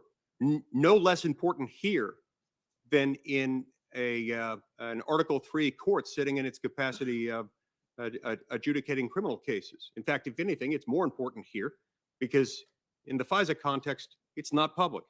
Increasing the standard for warrants under Section 215 to require a probable cause and requiring a probable cause warrant to obtain internet search history, internet browsing history, and geolocation information. Are those reforms that you'd be willing to support? Well, Senator, I'd be happy to work with you to provide sort of operational assessment of the impact of different legislative ideas. Certainly, we view our responsibility as not just to protect the American people, but also to uphold the Constitution. And we say that every day in the FBI. Certainly, I would want to make sure that any legislative changes to FISA didn't have unintended, very damaging impact on everything from our sharing of information with our foreign partners, our intelligence community partners, that we didn't elevate the standard in FISA above the level of what we could get, for example, in an ordinary criminal case, things like that. But we'd be happy to engage with you on the subject. Mr. Chairman, my time's expired. Can I add one sentence at the end just to complete the thought? Thank you for your willingness there. We have been told over the last 10 years since I've been here, we will work with you. We will work with you has translated into opposition from inside the FBI every single time we've tried to bring about one of those reforms. Every time. As sure as the sun will come up in the east tomorrow, we've been told by the FBI, you can't do that. Don't worry, we've got it with our own internal controls. I hope you'll be sympathetic to me this time around. recognizing that I've been told that over and over and over again. And we're not going to accept that answer anymore. Thank you. Thank you, Senator Lee. Senator Klobuchar. Thank you very much, Mr. Chair. Welcome, Director Wray. You and I have talked many times, and I appreciate the work of your agents in Minnesota, whether it's investigating buildings that have been attacked and burned, or whether it is the work that your agents did in investigating the bombing of a mosque in Minnesota, which resulted in indictments and conviction. So I thank you for that. So last week I chaired a joint hearing of the Rules and Homeland Security Committees on what happened on January 6th. We're having another joint hearing with Homeland Security tomorrow. Several members of this committee participated in that. And I want to start out with something that became an issue in the hearing, really because of one member's questions. Our witnesses all agreed that there is now clear evidence that supports the conclusion that this insurrection was planned and a coordinated attack on the Capitol, that white supremacists and extremist groups were involved, and that what happened would have been much more dangerous if not for the brave actions of law enforcement. Would you agree with that? Certainly, there were aspects of it that were planned and coordinated, but yes. Mm-hmm. Well, I just noted that just today, reporting in the Washington Post, that on Monday, a complaint was filed against a member of the Proud Boys in Washington State, where federal prosecutors alleged that, in fact, there were plans made for many different entries into the Capitol. Is that correct? Yes, there have been a growing number of charges as we continue to build out the investigation. Either individuals who are now starting to get arrested that involving charges that involve more things like planning and coordination, or in some instances, individuals who were charged with more simple offenses, but now we're superseding as we build out more of an understanding of what people were involved in. And there were clearly some individuals involved, which I would consider the most dangerous, most serious cases among the group, who did have plans and intentions and some level of coordination. And I think you've arrested now 20 members of that group, or filed. Is that right? I don't know the number off the top of my head. Well, and so what I was thinking when Senator Graham was talking is that and they show up, we now know in this complaint, with encrypted two-way Chinese radios in military gear, that there must be moments where you think, if we would have known, if we could have infiltrated this group or found out what they were doing. And that, do you have those moments? Absolutely. I will tell you, Senator, and this is something I feel passionately about, that anytime there's an attack, our standard at the FBI is we aim to bat 1,000, right? And we aim to thwart every attack that's out there. So anytime there's an attack, especially one that's this horrific, that strikes right at the heart of our system of government, right at the time transfer of power is being discussed, you can be darn tootin' that we are focused very, very hard on how can we get better sources, better information, better analysis, so that we can make sure that something like what happened on January 6th never happens again. Okay. So there's been a lot of discussion about this Norfolk memo that arrived, as you noted, with key people in the Capitol Police and others the night before. They testified last week, the chief, that he didn't even know about it until the few days before our hearing. And in fact, while there may be some that downplays that intelligence, I will note, while we don't have the memo publicly, that in that memo, there were statements that Congress needs to hear the glass breaking, doors being kicked out, blood being spilled. We get our president or we die, go there ready for war. Some of the specific calls for violence that we know were posted at that time. We know that President Trump had called on people to go there on January 6th. We know that he told them to go wild. We know that in that memo, there was discussions of, as reported in the news, perimeter maps, bringing back the wounded. And to me, it just seems like it's beyond aspirational in nature, that it seems like some of these reports that we now know exist out there were specific in terms of these plans that were going on. And I'm just, one of my questions that we will continue to be asking as part of this investigation we're doing with the Rules Committee and Homeland Security is how can we change this so this never happens again? So these types of threats and this type of information gets to the right people. And do you have any response on that?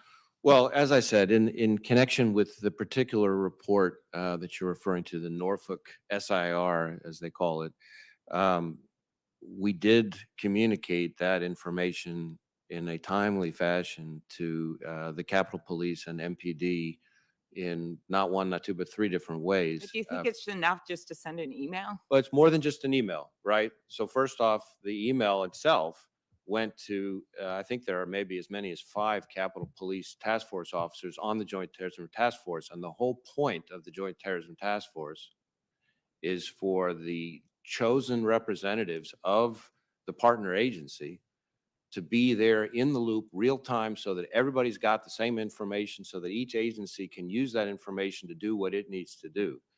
But in addition to the email, so belt and suspenders, it was verbally briefed. And it's hard sometimes for members of Congress to picture what these command post briefings are like, but picture the command post that we had stood up at the Washington field office, representatives of all these agencies in the room. People are coming up to the microphone one at a time saying, okay, now we're tracking this, we're seeing this. We don't know if it's real or not, but here's what we're seeing. And everybody's taking notes. And the whole idea is they're supposed to go back and pass it up their chain of command. And then third, in addition to that, it was put into the law enforcement portal to make sure that everybody got it. So yes, you explained that. having said that, I do not consider what happened on January 6th to be an acceptable result. And that's why we're looking so hard at figuring out how can the process be improved. Right. And some of this, of course, is the whole structure we have with this Capitol Police Board that somehow the chief was still calling while the insurrection was going on, these 2 sergeant of arms to try to get permission to get the National Guard. And this clearly there has to be some major changes to what's going on here. I acknowledge that and I'm going to push for them. But there still, to me, seems like they rely on the FBI and other federal agencies to get information. And we know that the New York Police Department sent intelligence reports to them, to the Capitol Police, that's on them, and the FBI's Washington field office in late December indicating there'd be violence on January 6th. Any comments on that? So, well, I'm not familiar with the specific NYPD product you're referring to. I will tell you that we, the FBI, over the course of 2020, put out a number of intelligence products specifically warning about domestic violent extremism, including specifically warning about it in connection with the election, including specifically warning about that threat in relation to the election, continuing past Election Day itself and up through the inauguration, including a product that I think we put out with DHS in December of 2020. So we have trying to push out information. I am reluctant to armchair quarterback anyone else in their jobs. I can tell you we at the FBI are determined to do our part to make sure that what happened on January 6th doesn't happen again. We find it personally infuriating anytime we're not able, as I said, to bat 1,000, and we're going to keep working to get better. Thank you. And I will say that the work you've done on your agents have done in investigating these cases, to me, that is very helpful to get those arrests out there and those prosecutions, not only because people should be brought to justice, but it, to me, is a major deterrent for people doing this again. Thank you. Thank you, Senator Klobuchar. Senator Cruz. Thank you, Mr. Chairman. Director Wray, welcome. Thank you for your service and thank you for the heroic service of the men and women at the FBI. Congress has now heard from numerous law enforcement officials that there is significant evidence that the January 6th attack on the Capitol was premeditated, planned, and coordinated. And you just had an exchange with Senator Klobuchar where you, if I understood you correctly, expressed the FBI's view that it was indeed planned and coordinated. I recognize this is an ongoing investigation and that you're still learning the details, but at this point, what do we know about the planning and coordination that occurred surrounding the January 6th attack? So I guess let me step back and say, first thing is there are sort of three groups of people involved in January 6th. The first group, the largest group, the group we need to spend the least time talking about is peaceful, maybe rowdy protesters, but who weren't violating the law. Then there's a second group, think of a reverse pyramid, a second group that is people who may have come intending to just be part of peaceful protests, but either swept up in the motive or emotion or whatever, engaged in kind of low-level criminal behavior, trespass, say, on the Capitol grounds, but not breaching the building. Still criminal conduct, still needs to be addressed, but more on the fly, in the moment, opportunistic.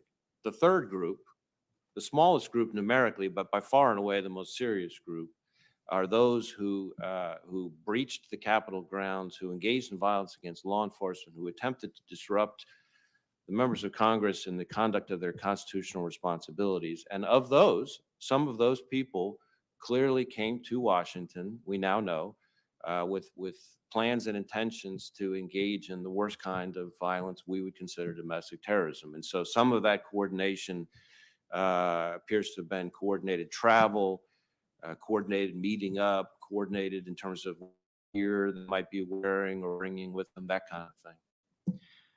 Again, ongoing, obviously ongoing, much more to come. But often in an investigation, law enforcement follows the money.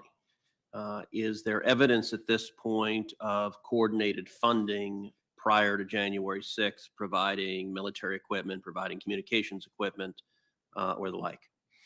Certainly, that's a topic that we're looking at. I don't know that there's anything I can say right now in terms of funding or coordinated funding. There's been considerable discussion at this hearing also about the Norfolk report. At the time, how credible and reliable did the FBI consider the Norfolk report as an actionable piece of intelligence?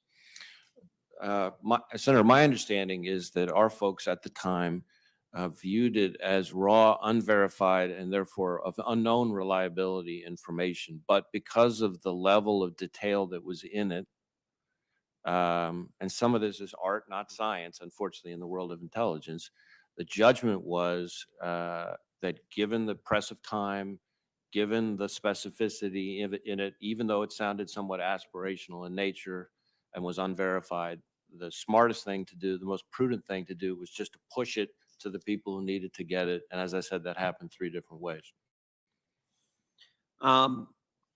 You had a conversation with Senator Grassley about the death of Officer Sicknick, and there obviously is considerable interest and concern in the Senate and across the country as to the circumstances of Officer Sicknick's death. There have been conflicting reports about the circumstances of his death. You told Senator Grassley the FBI at this point is not in a position to confirm a cause of death. Is there any information that the FBI can share with the American people about what we know of the circumstances surrounding his tragic death? Although I'm certainly understand and appreciate the keen interest in it for all the reasons we've discussed, at the moment, other than to say the Capitol Police has, of course, categorized it, I think appropriately, as a line of duty death, there's nothing really that I can share right now. Certainly, I understand why it's very much top of mind for people, and I think it speaks well of the members of Congress that they're so interested in somebody who's lost his life protecting all of you. So as soon as we're in a position when the investigation has gotten to a stage where we can share information, we want to be able to do that.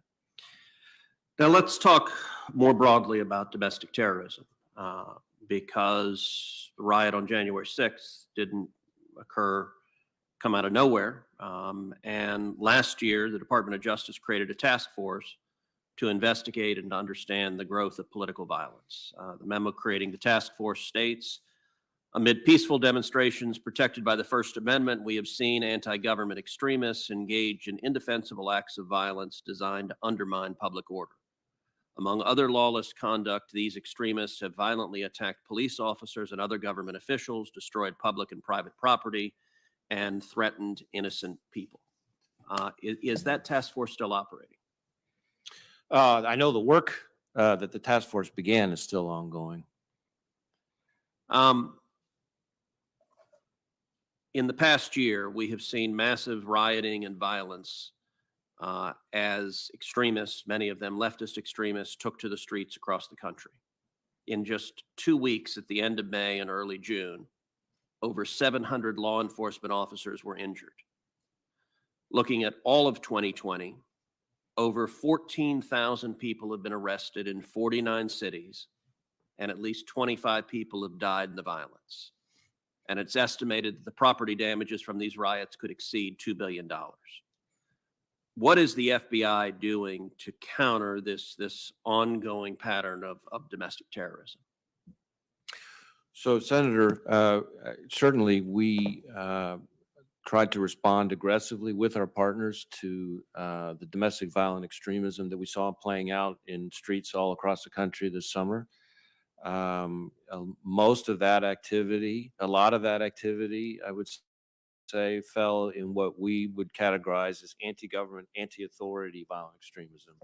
Some of it is anarchist violent extremism. Some of it is militia violent extremism. Some of it might even be sovereign citizen violent extremism. But we saw a huge uptick in violent extremism in that broad bucket over the course of last year. And so we're trying to be aggressive with the tools that we have in terms of the charges we're bringing. We're trying to, as we talked about, frankly, in connection with January 6th, same thing for the summer. We're trying to look at sources of funding, planning, coordination, trying to learn more about tradecraft and tactics and things like that so that we can be better prepared to prevent it and feed information to our state and local partners so they can be better prepared to prevent it. As I think I said to Senator Grassley, last year, we had 3 times the number of anarchist violent extremist arrests from, say, the prior year, I think it was, certainly more last year than the prior 3 years combined. We did see last year, as Senator Grassley noted in his opening comments, the first murder by an anarchist violent extremist last year in quite some time, certainly, which was the individual who in Portland killed a supporter of an opposing viewpoint. And then the individual in question, the violent extremist, was himself killed in a shootout as the marshals were trying to apprehend him. Thank you.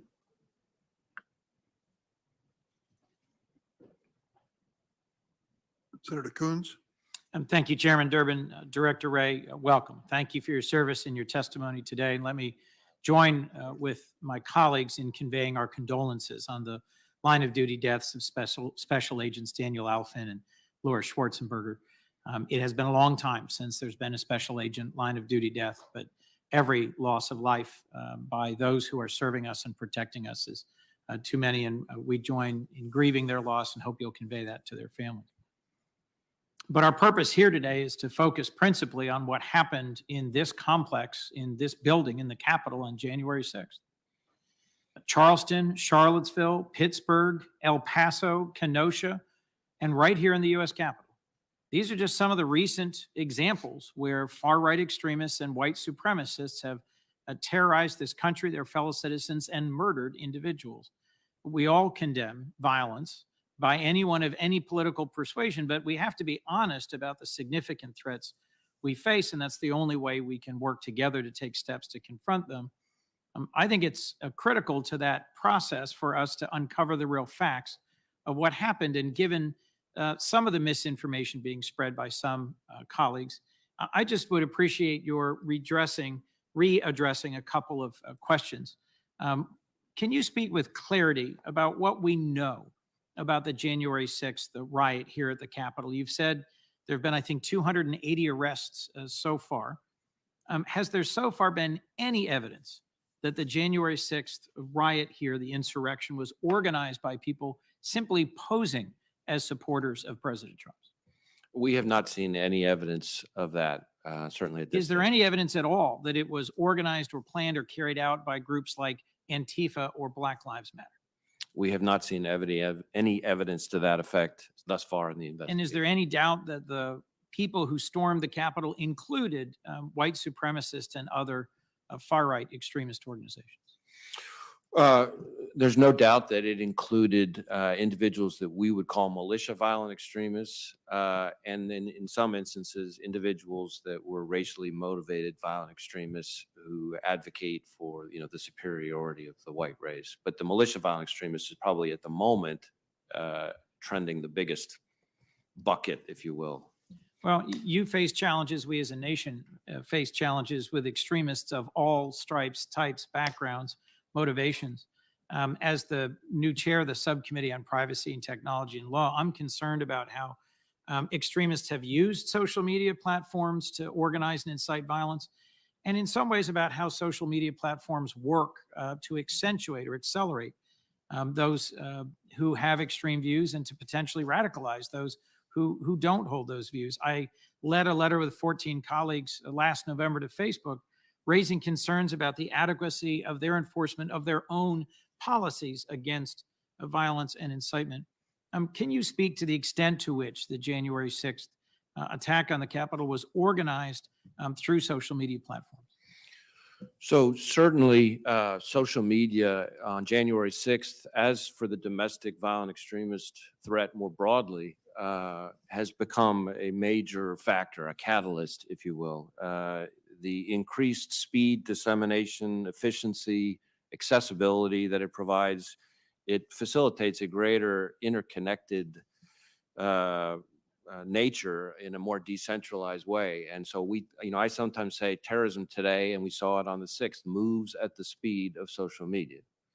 And we try to work with social media companies to get them to more aggressively use the tools that they have to police their own platforms under terms of service, et cetera, and in particular to cooperate with us so that we can bring justice for those who hijack these companies' platforms to engage in some of the conduct we're talking about. And that's where you've heard a little bit about the encryption issue come up. That's an important part of this. We are moving in a direction. We saw it on the 6th, and we're seeing it more and more every day in this country, where violent extremists, just like other bad actors, are taking advantage of encrypted platforms to evade law enforcement. And the social media companies and the technology companies are moving more and more in a direction where if we don't come up collectively with some kind of solution, it's not going to matter how bulletproof the legal process is or how horrific the crime is or how heartbreaking the victims are. We will not be able to get access to the content and the evidence that we need to protect the American people. And I think we will all rue today. Well, Director, this area raises a lot of very complex questions of civil liberties, of individual rights, fundamental rights to free expression. I am also concerned about ways in which online disinformation and conspiracy theories lead to radicalization and help pave the way for this particularly tragic event in the history of our democracy, and how some of the ways in which social platforms are structured, social media platforms are structured, accelerate the spread of disinformation. How policymakers and platforms confront these issues are going to be complex, and I look forward to working with you to get the facts as the FBI develops them about what happened on January 6th. Two last questions, if I might. My colleague, Senator Whitehouse, asked about responding to outstanding requests for information, and I agree. Some of the stonewalling that we saw by a number of agencies over the previous administration isn't acceptable. Can you just reassure me the FBI will be as responsive as possible to information requests from this committee? Absolutely. It's my strong view is that you all have an important key function to perform in terms of your oversight of the FBI as with other agencies. And it pains and frustrates me when we're not able to be as responsive as you need us to be. And I commit to doing my best to see if we can work with you all to get better on that front. Thank you. Last, Senator Feinstein asked you a series of questions about the record number of NICS denials last year. This is when someone goes in, tries to buy a gun, gets run through the background check system and is denied. They're a person prohibited, often because they're a convicted felon. I'm soon going to be introducing a bill with a colleague on this committee that would simply require that when there is an attempt to buy that is denied because someone is a person prohibited, that notification be given to state law enforcement that is the law in some states. It is not the law in a majority of states. Does that seem to you something that would be a good additional tool in the toolkit to allow state and local law enforcement to act on the tip that someone who is a person prohibited has just lied and tried to procure a weapon? Certainly, I think the lied and tried information is often a valuable tool from an investigative perspective in preventing more serious conduct. And we'd be happy to meet with you or engage with you to provide a little bit better sense of how all this works from an operational perspective. I know that the key consumer of the information here, as your question alludes, are state and local law enforcement. So I would want to make sure that we do it in a way where we work with them as to what they would find most useful. Certainly, as I said in response to Senator Feinstein, the volume of NICS checks overall, and with it, the volume as a small subset of denials has exploded over the course of the last year. And so I am mindful of the resource burden that it puts on everybody in the law enforcement system, but be happy to talk with you more about it. Thanks. I look forward to working with you on that. Thank you, Mr. Chairman. Senator Sayers. Thank you, Chairman. Thank you, Director Wray, for being here, and thank you for the way you've been available to us on this committee and on the Intel Committee. We've also been grateful for your work and availability. We've talked a good bit about the intelligence failures around January 6th, but some of it is how did we sort signal from noise, and some of it is the handoff from the FBI and other entities to the Capitol Police. As you do an after action, how much of the problem is the challenge of navigating a social media world where any drunk guy in a bar now has amplification that he can be heard around the world, and lots of it is just drunk guy in a bar ranting, and some of it is more particular threats because people can find communities of kind of warped belief with other people if they're planning something wicked on social media. How much of it is the filtering through social media for you to make sense of it, and how much of the January 6th failure was the handoff from the FBI to Capitol Police? Well, Senator, as I said, when it comes to the handoff, a lot of the attention has really been about this Norfolk SIR, which I think I've talked about it at some length, where we provided the information to our partners in 3 different ways. And as it was, the information was raw, uncorroborated information at the time, certainly. I think the other part of your question, the filter, the social media piece of it, is a huge issue. And it's something that we and everybody in law enforcement struggles with right now. You know, you used the drunk guy example. I guess that sometimes I refer to it. Used to be that some angry, demented guy living in mom's basement, not that there's anything wrong with that, you know, in one part of the country is now able to communicate with a similarly angry guy in grandma's attic in another part of the country, and they get each other spun up now. And how to separate who's being aspirational versus who's being intentional. It won't shock you to learn, and hopefully not other members of the committee, that the amount of angry, hateful, unspeakable, combative, violent even rhetoric on social media exceeds what anybody in their worst imagination is out there. And so trying to figure out who's just saying, you know what we ought to do is X, or everybody ought to do X, versus the person who's doing that and actually getting traction and then getting followers. And of course, that's assuming they're not communicating through encrypted channels about all that stuff, is one of the hardest things there is to do in today's world with the nature of the violent extremism threat we face. Social media companies play a huge role in helping us with that. But you often hear us say, if you see something, say something. To me, the refinement here would be if Americans see something on social media that seems to have crossed that line, they need to say something, because that's going to be our best source of information to prevent this. So it's helpful. I've heard from Nebraska law enforcement before. At one level, they don't really know what to do with if you see something, say something, because it's not clear exactly where they hand that information. So let's talk a little bit more about the handoff between state and local law enforcement, as Senator Coons was, and the Bureau, but also between technology platform content moderation and the Bureau. But first, just inside the Bureau, give us comfort that we're getting a lot better at this, because I don't think we're giving you enough resources to get the right kind of new human capital you're going to need. But I'd love to be wrong. So go from 3 years ago to a year ago to today, and a day to a year from now. How are we getting better at filtering signal from noise? And what kind of new human capital are you hiring that should give us confidence that we're going to get better in this world that is exploding with lots of online rant? Well, certainly there's a number of things we're trying to do to get better, and I think we are making progress, but all of it, as you referenced, requires resources. So there's a data analytics piece, because the volume is so significant that we need to get better at being able to analyze the data that we have, to do it in a timely way, to separate the wheat from the chaff.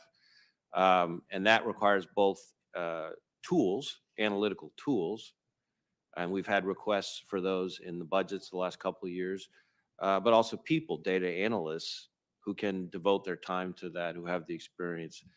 So that's part of it. I think a second part of it is, as I think I referenced in response to an earlier question, all of these investigations that we do, all these arrests we make, are important not just from a disruption perspective, but putting my intelligence hat on. Yeah.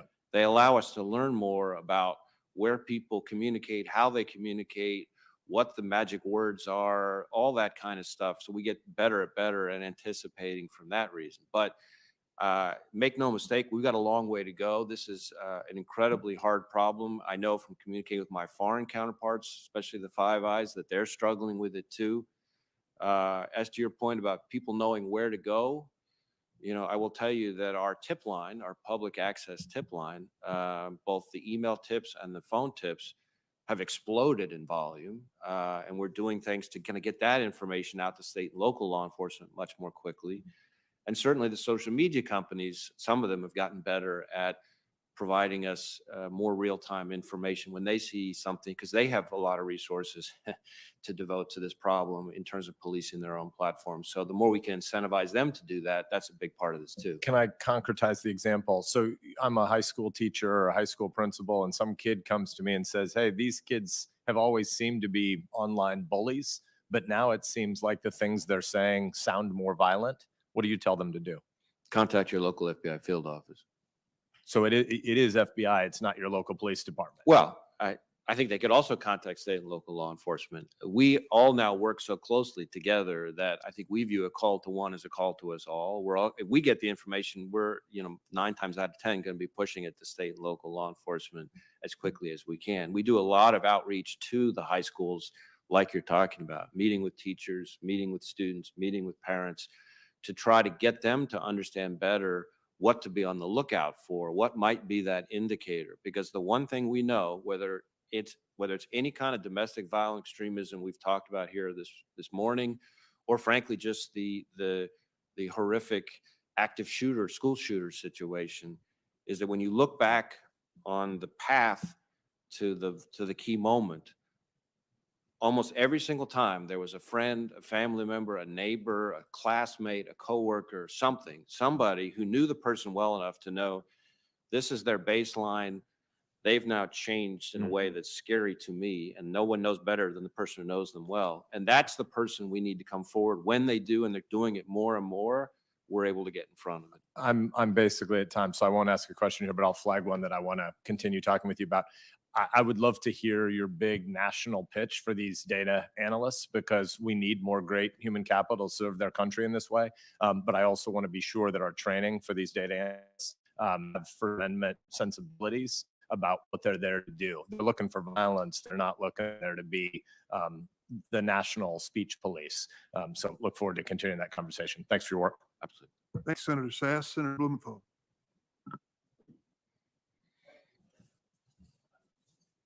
Thank you, Mr. Chairman, and thank you, Director Wray, for being here today. And I want to join in expressing my condolences for the loss of those 2 agents, and my thanks to the thousands of agents who work day in and day out to make America safer. When you last appeared before this committee in July of 2019, I expressed my concern that Donald Trump's attacks against members of Congress and his other rhetoric, quote, might ignite white supremacists and nationalist organizations and encourage hate crimes, end quote. I asked you whether you were concerned about the increasing number and intensity of his attacks on public officials and what the FBI was doing both proactively and responsively about them.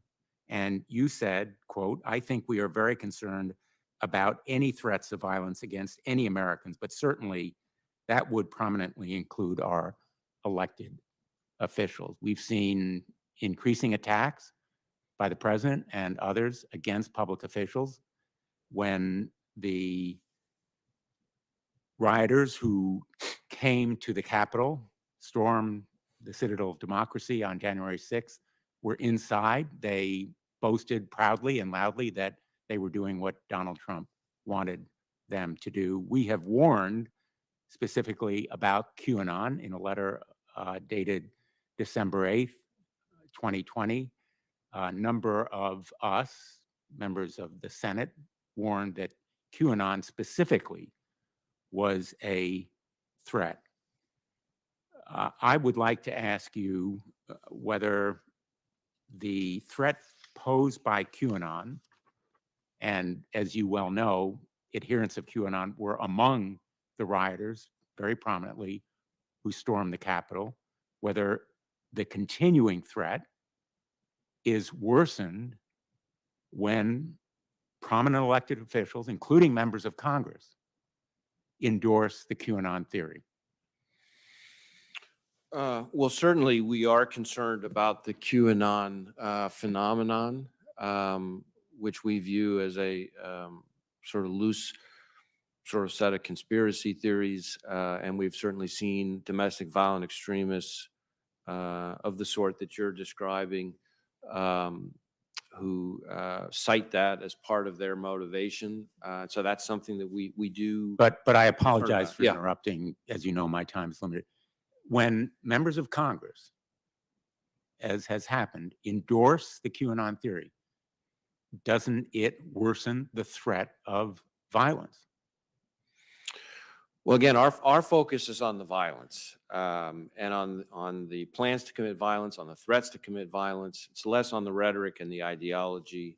Obviously, the folks who engage in this kind of violence draw inspiration from a variety of sources, and we're concerned about any source that stimulates or motivates violent extremism. Well, I'll follow up in another setting, but I am frankly disappointed that you're not discouraging one of the sources of incitement, which is prominent public officials endorsing a theory that in turn resulted in storming the United States Capitol. Let me turn to hate crimes. Hate crimes are underreported.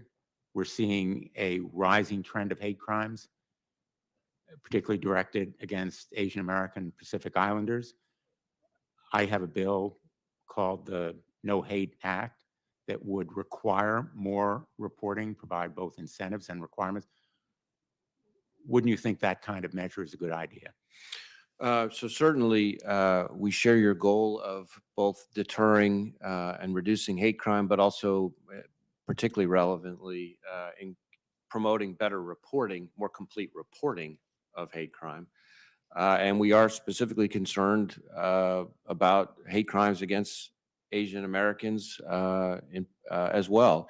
I'm not directly familiar with the bill, but I think we share the goal of trying to figure out how to improve reporting. As you may know, we have, NIBRS, which is a new system that we're rolling out. We're trying to get to 100% on that, and we'd be pleased to work with you on figuring out how this bill might help advance that goal. Well, the No Hate Act would in fact lead to better reporting. If 87% of hate crimes are unreported now, that is a searing indictment of the present system. We need to know more, and particularly about Asian Americans and Island Pacificers being victims of them. I know you don't want to be as you said, armchair quarterback, but you're going to be armchair quarterback by the American people. And I think the American people listening to these past 10 days of hearing and knowing how much information there was out there on social media, in other forums about these thugs and rioters coming to Washington, organized groups, 3%ers, Proud Boys, and others, are wondering, why didn't the FBI sound the alarm? I know there was a communication through that threat assessment. I know you've talked about the agencies that were hearing that assessment, but here we have the United States Capitol, where a key function of democracy, enabling the peaceful transition of power, was taking place, and a threat of violence and even death to them. Why didn't you go to the Gang of Eight? Why didn't you sound the alarm in some more visible and ringing way?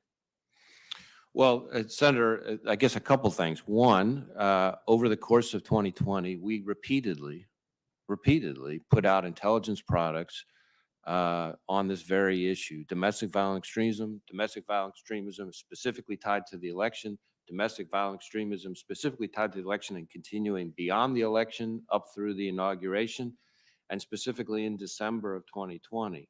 In addition to that, in connection with the one piece of raw intelligence that's been discussed so much here today, we did pass that on to the people in the best position to take action on the threat, not one, not two, but three different ways. Now, more broadly, in terms of what's out in social media, as a number of the questions here today have elicited, I think it highlights, and your question highlights, one of the most challenging jobs for law enforcement in today's world with social media. There is so much chatter, often unattributed to somebody in a neatly identifiable way, where people are saying unbelievably horrific, angry, combative things, using language about beheading and shooting and explosives and all kinds of things like that, and separating out which ones are getting traction, which ones reflect intention as opposed to aspiration, is something that we spend an enormous amount of time trying to do. Sometimes we don't have the luxury of time and the ability to make those judgments. I can assure you that, as I said, I think to Senator Klobuchar, my standard is we're trying to bat 1,000. We want to thwart every attack. And anytime there's an attack that's not thwarted, we and our partners want to make sure that we figure out how to do even better at preventing that. We're pleased that the inauguration, for example, went smoothly, notwithstanding threats and chatter that we were seeing, not just here in the National Capital Region, but against state capitals all across the country. And our focus was on engaging with all of our partners, our state and local partners. I did a conference call with like 1,000+ police chiefs from around the country about the state capitals. That's the kind of thing we were doing to try to make sure that we're doing the grind, the hard work to get in front of the threat. And we're going to keep working at it every single day. I understand your response. What I don't understand is why this chatter, raw intelligence, didn't prompt a stronger warning, an alarm, going to the very top of the United States Congress, because clearly the United States Congress was under severe threat. Thank you, Senator. Thank you, Mr. Chairman. Senator Hawley. Thank you, Mr. Chairman. Director Wray, thanks for being here. Can I just go back to a series of questions that Senator Lee asked you? He asked you about the geolocation and metadata aspects and gathering related to gathering of metadata, that is, related to your investigation into the January 6th riot. You said you weren't familiar with the specifics. Can I just clarify your responses to him? So when you say you're not familiar, are you saying that you don't know whether or not the Bureau has scooped up geolocation data, metadata from cell phone records from cell phone towers? Or do you not know, or are you saying that the Bureau maybe or maybe hasn't done it? Just tell me what you know about this. So when it comes to geolocation data specifically, again, not in a specific instance, but just even the use of geolocation data, I would not be surprised to learn, but I do not know for a fact that we were using geolocation data under any situation in connection with the investigation of the 6th. But again, we do use geolocation data under specific authorities in specific instances. Because this is such a sprawling investigation, that would not surprise me. When it comes to metadata, which is a little bit different, obviously, than geolocation data, I feel confident that we are using various legal authorities to look at metadata under a variety of situations. But again, the specifics of when, under what circumstances, with whom, that kind of thing, I'm not in a position to testify about with the sprawl and size of the investigation, and certainly not in a congressional hearing. What authorities do you have in mind? You said that you're using the relevant authorities. What authorities are they? Well, we have various forms of legal process we can serve on companies that will allow us to get access. And that's been done. Well, we're using a lot of legal process in connection with the investigation, so yes. But specifically serving process on companies invoking your various legal powers to get that data from companies. That's been done in the case of gathering this data. In gathering metadata, again, I don't know the specifics, but I feel confident that has happened because metadata is often something that we look at, and we have a variety of legal tools that allow us to do that under certain circumstances. What about the cell tower data that was reportedly scooped up by the Bureau on the day during, in fact, while the riot was underway? What's happened? What's happened to that data? Do you still have it? Has it been retained? Do you have plans to retain it?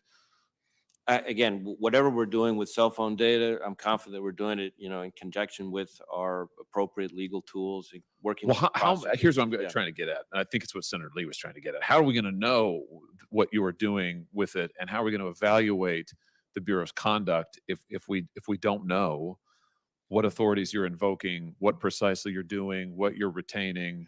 I mean, this is, you said to him repeatedly you weren't familiar with the specifics. You've now said it to me. I don't know. I'm not sure how this committee is supposed to evaluate anything that the Bureau is doing. You're basically saying, just trust us. I mean, how are we going to know? Do we have to wait till the end of your investigation to find out what you've done? Well, certainly I have to be careful about discussing an ongoing investigation, which I'm sure you can appreciate. But all the tools that we have are done in conjunction with prosecutors and lawyers from the Justice Department. Now, if there's information we can provide you before an investigation is completed that goes through what some of the authorities we have, the tools we have, et cetera, we could probably provide some information like that might be useful to you to help answer the question. That would be helpful. Thank you. I'll hold you to that. Let me ask you about some other things that have been reported in the press. Particularly, there have been a series of reports that the Bureau has worked with banks in the course of the investigation into the January 6th riot and both before and after, and that some banks, in particular Bank of America, may have handed over data for 200 plus clients who may have used their credit or debit cards to make purchases in the DC area. What do you know about this? Has Bank of America voluntarily turned over information to the Bureau about its customers? I don't know any of the specifics, so I'd have to look into that. And so has the FBI requested similar information from any other companies, to your knowledge? Again, sitting here right now, I do not know the answer to that question. I do know that we work with private sector partners, including financial institutions, in a variety of ways all the time in a variety of investigations. But exactly the specifics of what may or may not have happened here, that I don't know sitting here as we're talking today. As I'm sure you can appreciate, my concern here is that 12 U.S.C. 3403 prohibits financial institutions from turning over confidential client records, unless, of course, they've got reasonable suspicion that there's a crime being committed. Now, the news reports on this have indicated that financial institutions were doing this in cooperation with the Bureau without any such indication of a crime. They're just turning over reams of consumer data. That obviously would be a major legal problem, a major legal concern. Can you try and get me some answers to these questions? I appreciate you say you don't know today, you're not aware of what's going on, but can you look into this and follow up with me on this? I'd be happy to see if there's more information we can provide you on the subject. As I said, we have a variety of ways in which we engage with financial institutions in particular. And as you referenced, there's a number of legal authorities that describe when you can and cannot do that and how that's supposed to work. So I don't want to get out, as they say, over my skis and try to characterize what may have happened in a specific instance. But I'm happy to look into it and see if there's more information we can provide. What about some of the technology companies, Facebook, Google, Twitter, Apple, Amazon? Has Has the FBI had contacts with those tech platforms following the events of the 6th? We've certainly had contact with a number of the social media companies in connection with the 6th. So that much I know. Has the Bureau sought to compel any of those companies to turn over user data related to the 6th? Well, again, I can't tell you the specifics here, but what I will tell you is that I'm feel certain that we have served legal process on those companies, which we do with some frequency, and we have received information from some of those companies. And whether that's true of every single one of the companies you listed, I can't say for sure, but I suspect it is because we work with the social media companies quite a lot. Are you aware of any of the companies voluntarily turning over data to the Bureau in relationship to the events of the 6th? I can't, sitting here right now, I can't say for sure. Just one more question, Mr. Chairman. Time's almost expired. Is the FBI, are you currently pressuring any of these platforms, these social media platforms or tech platforms, to include backdoors in their software that would help defeat end-to-end encryption? Are we pressuring? Are you encouraging? Oh, are you pushing for? Are you? Is it your desire to get such access? We are not trying to get backdoors. That is, I think, a criticism that gets leveled our way by people who don't understand our position often. So I appreciate the opportunity to address it here. We are concerned about end-to-end encryption, especially default end-to-end encryption in connection with a lot of these platforms. And we are concerned that if these companies continue to move in the trajectory that they're moving in, we are going to find ourselves in a situation where no matter how bulletproof or ironclad the legal authority, no matter how compelling the facts and circumstances, no matter how horrific the crime or heartbreaking the victim, we will not be able to get access to the content that we need to keep people safe. What we have been suggesting, and the cryptologists and cryptographists that I talk to say this is doable, is for the companies themselves to build in a way to have legal access when confronted with the proper legal authority so that they can get access to the information and provide it in response to a warrant or a court order. We're not going to have a key. We're not asking for a backdoor. That's a myth, an urban legend that has been directed our way.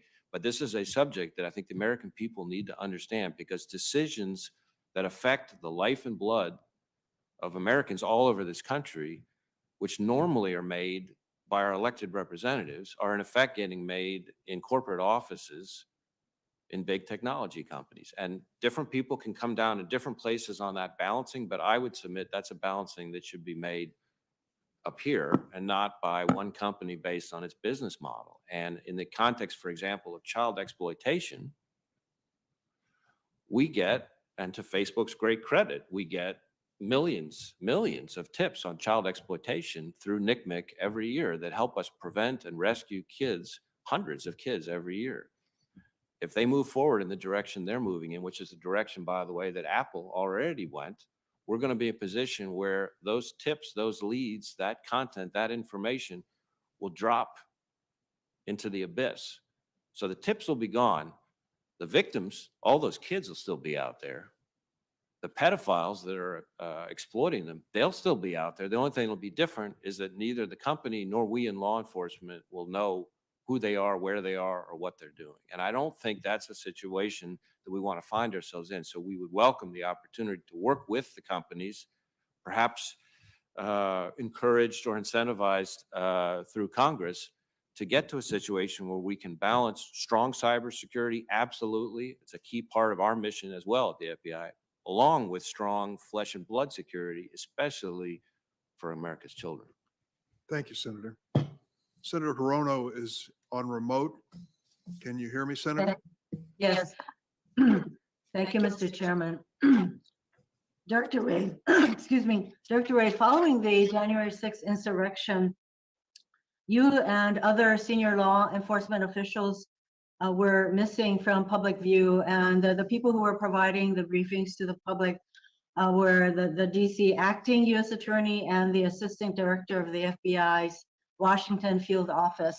I hope you agree that at a time like this, it would be very important for high-level law enforcement people like you and others to have briefed the public to limit the spread of misinformation about what happened and who was behind what happened. Wouldn't you agree? Certainly, I agree. It's important to prevent misinformation as much as we can, consistent with our legal responsibilities. And part of the misinformation that happened was that, and you've testified that so far there is no evidence of fake Trump supporters committing or provoking violence during the January 6th riot at the Capitol. That's part of the misinformation that got out. Were you aware of these false claims? Well, certainly along the way, we've seen a whole variety of claims from a variety of people about the investigation into the January 6th attack, just like with a lot of other high-profile attacks. Whether I can recall exactly when the first time I've heard that specific claim, I don't know for sure. This is part of the kind of false information and narrative that got out, blaming others such as Antifa for what happened. So that is why I think it is really important for you and others like you to be out front. You've been asked some questions about hate crimes, and you acknowledge that there is a rise in hate crimes against the AAPI, Asian American Pacific Islander community. Wouldn't you agree that calling the COVID-19 the Kung flu or the China virus adds to the kind of targeted hate crimes that we are seeing a rise against the AAPI community?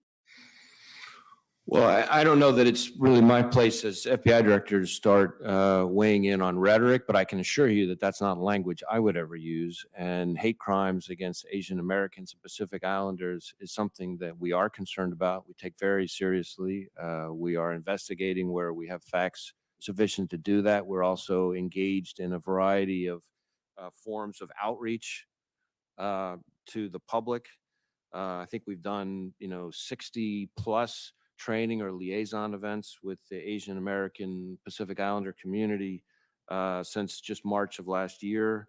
We've put out intelligence reports to our partners about hate crimes against that community in particular. And it's something we take very seriously. I commend you for working with, I assume, local and state and local law enforcement entities, as well as community advocacy groups to deal with the rise in hate crimes against Asian Americans. And in fact, just a few weeks ago, there were lethal attacks on, there seems to be a targeting of senior Asians. And so lethal attacks in San Francisco and in New York. And I think these are totally unprovoked attacks. And so I think that we need to continue to focus on what the community can do and what law enforcement can do to make sure that these crimes are prosecuted as the hate crimes that they are. And I think it is also important for leaders to not fan the flames by calling COVID-19 the China virus or Kung flu. You also testified, and you were asked some questions about the role of social media by these extremist groups. And you said that terrorism moves at the speed of social media. Senators Warner, Klobuchar, and I recently introduced the Safe Tech Act, which would pull back Section 230 immunity from tech companies for things like civil rights violations and wrongful death suits. Do you think that exposing these companies to civil liability would force them basically to take extremist content off of their platforms? Or to take these kinds of content more seriously and do something about them? Well, Senator, I want to be careful not to get out ahead of the rest of the administration and weighing in on specific pieces of legislation. But having said that, I think there are a few things I could say. One is, while the immunity under Section 230 has obviously helped the evolution of the social media industry, it's also allowed it to avoid a lot of the burdens and risks that other brick and mortar companies have had to face. And it means that important decisions that affect many aspects of society that would normally be made by the people's elected representatives are now being made in corporate offices in the industry. And so while I can't comment on specific legislation, I certainly can tell you that I see the value, maybe it's the best way of putting it, of incentivizing online platforms to address both illicit content on their platforms and to assist law enforcement in bringing to justice criminals who use those platforms to victimize Americans.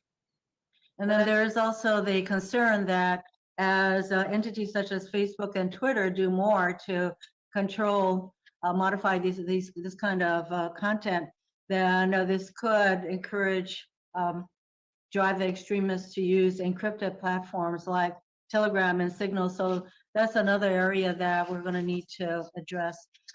I wanted to turn briefly to your testimony that identifies lone wolf actors as a concern for you. And I think that with regard to lone wolf actors, we need probably a whole of society approach.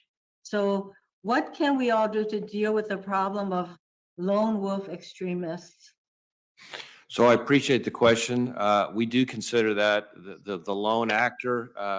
I've sort of stopped using the term wolf because I feel like it gives them too much credit. But the lone actors, whether they're homegrown violent extremists or domestic violent extremists, is a real threat because because it's so pervasive, but B, because unlike somebody who's working as part of a large group, somebody acting alone has fewer people they're in contact with, which means fewer dots to connect, et cetera. It makes it that much harder for us to get in front of. What we desperately need is more and more situations where the members of the public who know that person, who see the transformation, who see things starting to change in a way that they know is different and has become much darker and more dangerous, those people to speak up, to contact law enforcement, whoever they trust in law enforcement, to alert people to the threat. And the good news, if there's any good news in this, is that we are seeing that happen more and more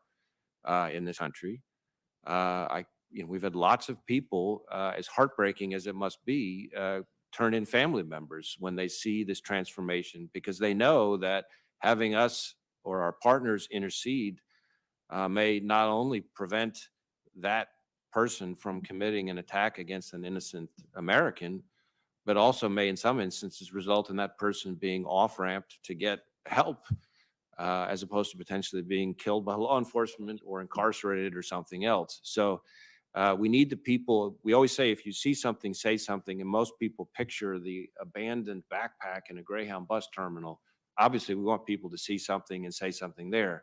But we also need people, if they see something about somebody, to say something. And the more of that we can have, and the more members of Congress as key voices in their communities, in your home states, can encourage people to do that, that's one of the key weapons we have as a country, to use your phrase, a whole of society defense against this threat. Thank you. Thank you, Mr. Chairman. Senator Cotton. Director Wray, welcome. First, I want to say I was deeply saddened by the loss of Special Agents Dan Alphin and Lauren Schwarzenberger, and I want to extend condolences to their families and to the agents who work with them and the entire Bureau. My wife and I know many of your agents across the country, and we're extremely grateful for the work they do to keep our community safe. I want to turn to some of your written testimony. You say that the FBI assesses homegrown violent extremists as the greatest, most immediate international threat to the homeland. These extremists are U.S.-based individuals located in and radicalized primarily in the U.S. who are not receiving individualized direction from global jihad-inspired foreign terrorist organizations, but are inspired largely by ISIS and Al-Qaeda to commit violence. So what you're saying there, Director Wray, if I understand it correctly, is that dangerous though the threat is from other kinds of extremists like racial supremacist groups or anarchist groups, the most dangerous threat we have in the country from extremism remains jihadist. Is that correct?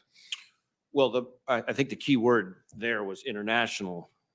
I don't have the written statement for the record in front of me, but what I would say is we view, maybe step back, what we view as the most dangerous threat to Americans today is largely lone actors, some cases small cells, if you will, largely radicalized online, already here in the United States, attacking soft targets using crude, readily accessible weapons, motivated either by jihadist inspirations or by a variety of domestic inspirations. So we have the HVEs, the homegrown violent extremists, which are the jihadist inspired, and we have the DVEs, the domestic violent extremists, who are inspired by domestic sources. That bucket, which have a lot in common with each other, is the greatest threat, the greatest terrorism threat we face as a country. Okay, I want to turn to another kind of potential terrorist threat. We've talked a lot here about domestic terrorism. Obviously, international terrorism remains a serious threat. An important part of the federal government's counterterrorism work remains trying to prevent foreign terrorists from reaching our shores. Is that correct? Yes. And part of the screening process is checking our own criminal record and terrorism databases, but it does rely heavily on foreign governments, both providing us with data about criminal terrorist ties and also to document security practices so terrorists can't obtain fake IDs. Is that correct? Certainly, that's a part of kind of hardening our homeland defense, if you will. And your predecessor testified to Congress in 2015 that without cooperation from those governments, if the terrorist is not already in our own databases, we could, quote, query our database until the cows come home, but there will be nothing to show up, end quote, unless foreign governments work with us. Is that still the case? Certainly, we depend heavily on cooperation from foreign governments to make that kind of defense effective. Let's turn to a few of those foreign governments. Is it still the case that Syria and Iran are both nations that share little, if any, information with the United States about potential travelers or immigrants coming to our country? I will confess that I'm not sure I know the answer sitting here today, but I would be flabbergasted if the answer were anything other than yes, it's still the case. Still the case that Syria and Iran, I'm sorry, that Libya and Syria are both countries that lack effective control over significant parts of their territory and therefore cannot provide information from people coming from those parts of their country? I believe that to be the case. What about Myanmar, also known as Burma, where there was a military coup last week? Is it true that the United States now faces serious obstacles to vet individuals coming from Burma? I'm not sure I know the answer on Burma, but I suspect the answer is the same. And finally, in this rogues gallery, what about North Korea? Is it true that North Korea remains uncooperative in providing us information about North Korean nationals that might try to come to the United States? I have rarely heard North Korea come up in the context of cooperativeness. Thank you. I just want to note before we close on this topic that all of those nations, Syria, Iran, Libya, Burma, and North Korea, were among the nations from which President Biden lifted travel restrictions by executive order on his very first day in office without any plan in place to improve security for those travel situations. Each of them represents a real threat to the United States. I want to turn to another kind of threat we face, which is crime and gang violence in particular. Unfortunately, both drug trafficking and violent crime are now on the rise in the United States. Are street gangs driving a significant part of violent crime on streets across America? Well, certainly, when I go around and I've talked with state and local law enforcement in all 50 states, I think the number one issue you would hear about from maybe all of them is violent crime. And what it drives it in each city, state, town is different, but it's not just the national gangs, the MS-13s, the 18th Street gangs, et cetera. A lot of times it's the neighborhood gangs that are really top of mind when you talk to chiefs and sheriffs around this country. Yeah, and those gangs of whatever type, they often use violent crime as a way to expand their territory and exert more control, so then they can seek money-making enterprises like drug trafficking or prostitution, property crimes like robbery. Is that? Yes, yes. So let's talk about MS-13 since you raised it. MS-13 has gained notoriety for some particularly brutal crimes across the country in recent years, and they continue to expand their influence in the United States. Is that right? Well, I know we've made significant strides against MS-13 over the last 18 months or so, but it is a very significant gang threat, and the brutality, the savagery, and the level of kind of organization that exists there is something that has to be taken extremely seriously. And it remains primarily a Central American and especially an El Salvadoran gang. Is that correct? Well, certainly from the triangle, the so-called triangle. But yes, El Salvador is one place from which a lot of people come. They don't exactly hand out membership cards, I'm sure, or have a membership directory. unless they're named by another gang member, do you still use methods like gang tattoos to identify who belongs to MS-13? That would be one piece of information that would be relevant. We're obviously talking to human sources, witnesses, informants, collecting information from partners, et cetera. And then I know that your Safe Streets task forces and your National Gang Intelligence Center and other units often work together with the Department of Homeland Security and with state and local law enforcement to find and to prosecute and deport these gang members. In your professional opinion today, is Immigration and Customs Enforcement deporting too many or too few MS-13 gang members? Well, I don't know that I've tracked the deportation rate related to MS-13 members. When we come across MS-13 members in this country, our focus has been on locking them up and putting them in federal prison as much as we can, which is where we'd like to have them. In addition to the units that you listed off, I think correctly, I would also cite our TAG, our transnational group, which is a task force that we have in El Salvador, because we actually have pretty effective results with U.S. law enforcement working with El Salvador law enforcement, and to a somewhat lesser extent, the other two countries in the triangle, to take down some of the MS-13 members in their home country as well. So it's the two pieces together. So I can't say sitting here right now anything about the immigration posture, but certainly when we find MS-13 gang members here, we want to put them in orange jumpsuits where they get to spend a lot of time in our prisons. Thank you. Well, when it comes to MS-13, it won't surprise you to know that I support the lock 'em up policy, but I also support the deport 'em policy. Thank you, Senator Cotton.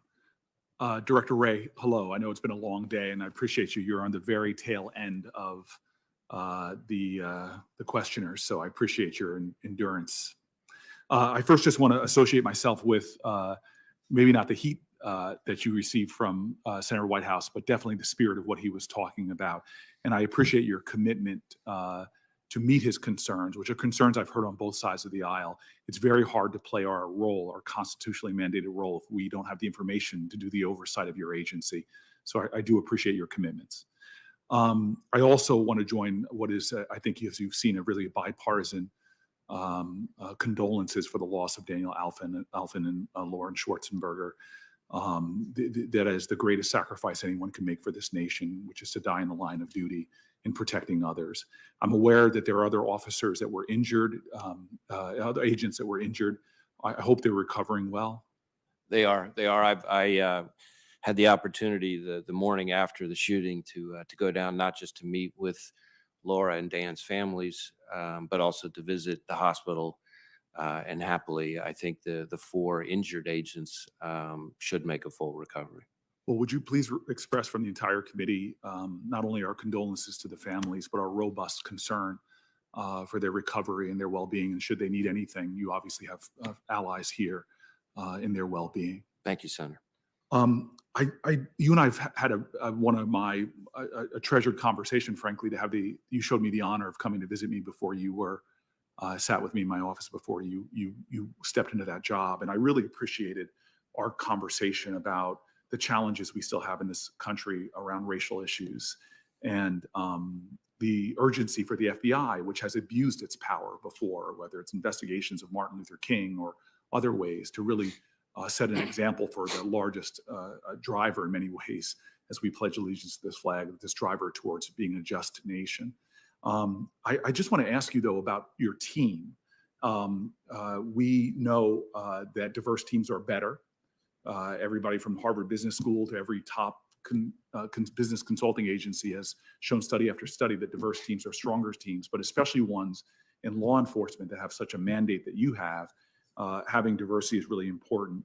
And so I guess my first question is how diverse is the FBI's workforce now in terms of gender, religious, and racial diversity?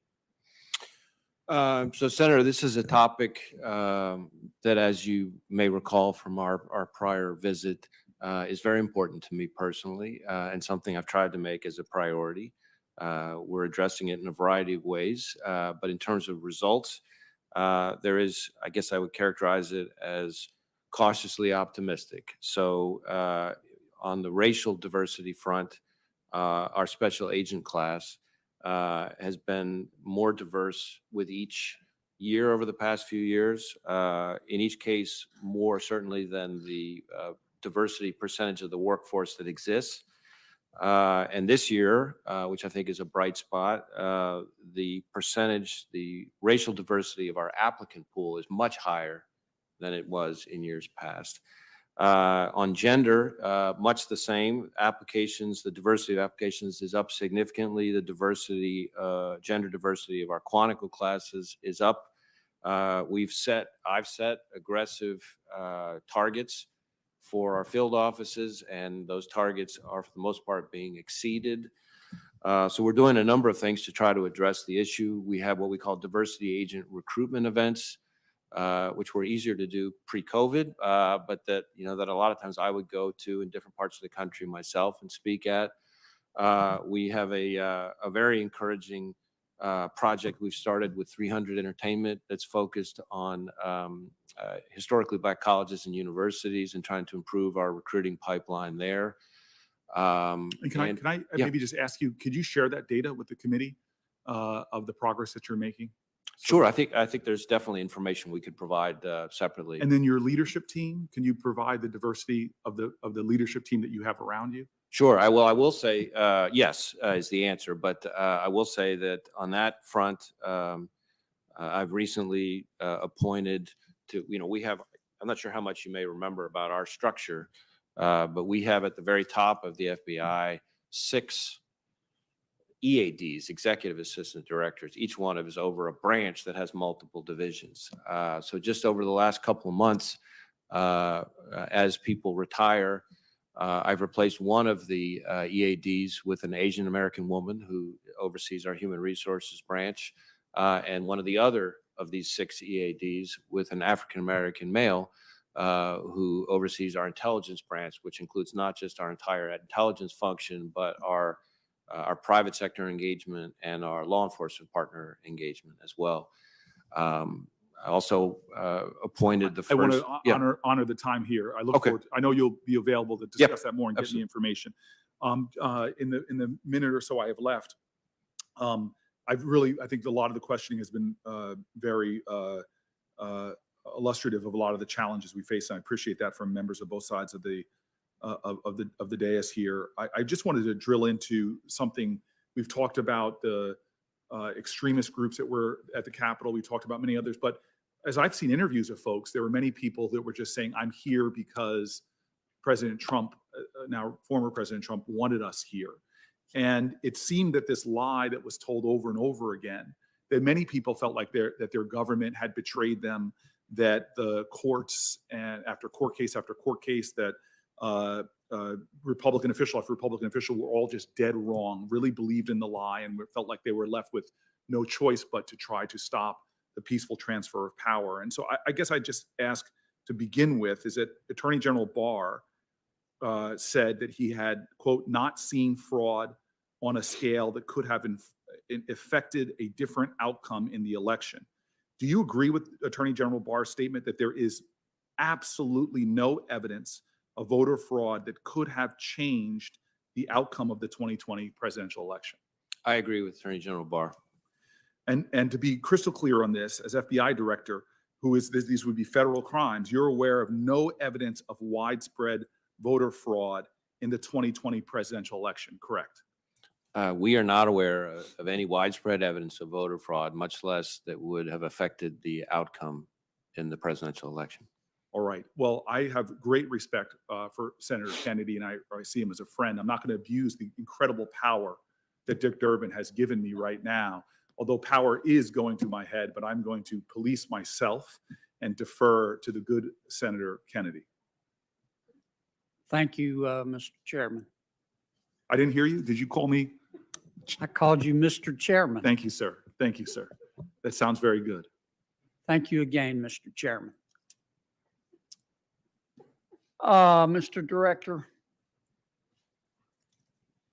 I've listened from my office to your testimony today. Tell me who had the authority to call out the National Guard on January 6th? My understanding, my understanding is that the decisions to call out the National Guard, in one sense, are the responsibility of the Secretary of Defense. But in another sense, have to Okay, be. Mr. Director, I'm Yeah. sorry to interrupt you. But I think we can agree that the FBI had credible information that there was likely to be violence on January 6th. Can we agree on that?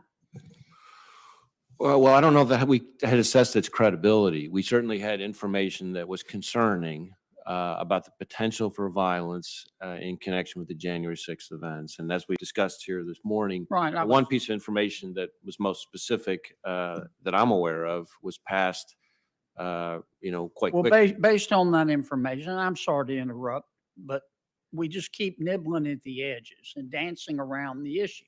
And I understand. I'm not asking you to throw anybody under the bus, Chris. I get it. But we need to find out what happened.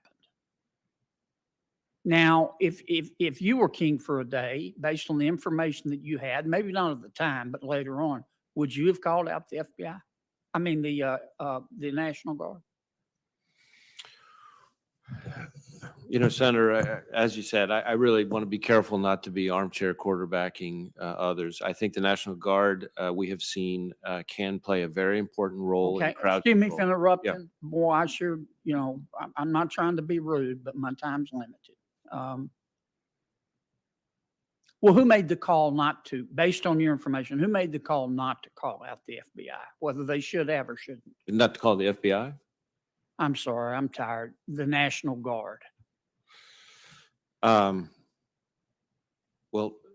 I would defer to others who are more involved in that discussion, but from what I have heard, or what I have read, my understanding is that at one stage of the process, the local government was of the view that it did not need the National Guard's assistance. Who do you mean by the local government? The mayor? Yes. So the mayor didn't call out the National Guard. At the beginning. What do you mean by the beginning? Well, in the day or two leading up to the 6th. Okay. Then as to exactly how it played out on the 6th itself, I understand I'm not that, as but sure about. I mean, clearly our people were overrun by the nut jobs. So we're making progress here. Okay. So the mayor or the city government decided not to call out the FBI or the National Guard ahead of time. What about the House Sergeant at Arms? I don't know what role the House Sergeant of Arms played with respect to the National Guard. Okay. How about the Senate Sergeant? Same answer. Okay. How about the Capitol Police, the Chief of Capitol Police? Did the Chief of Capitol Police make the call not to call out the National Guard? I don't know the answer to that. My understanding is that the law enforcement officials here with responsibility over the Capitol, that there were differing views about whether or not the National Guard was appropriate and when at what level. But all I really know on that is what same thing you've seen, in the press coverage of the events. Okay, that's enough on that.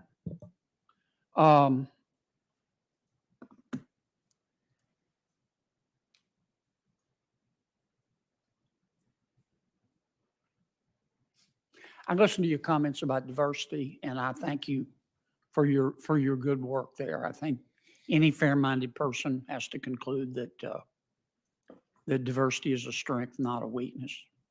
But this subject comes up a lot, and I think it's going to come up a lot again.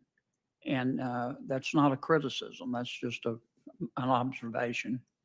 Do you believe that the FBI is a systemically racist institution? No.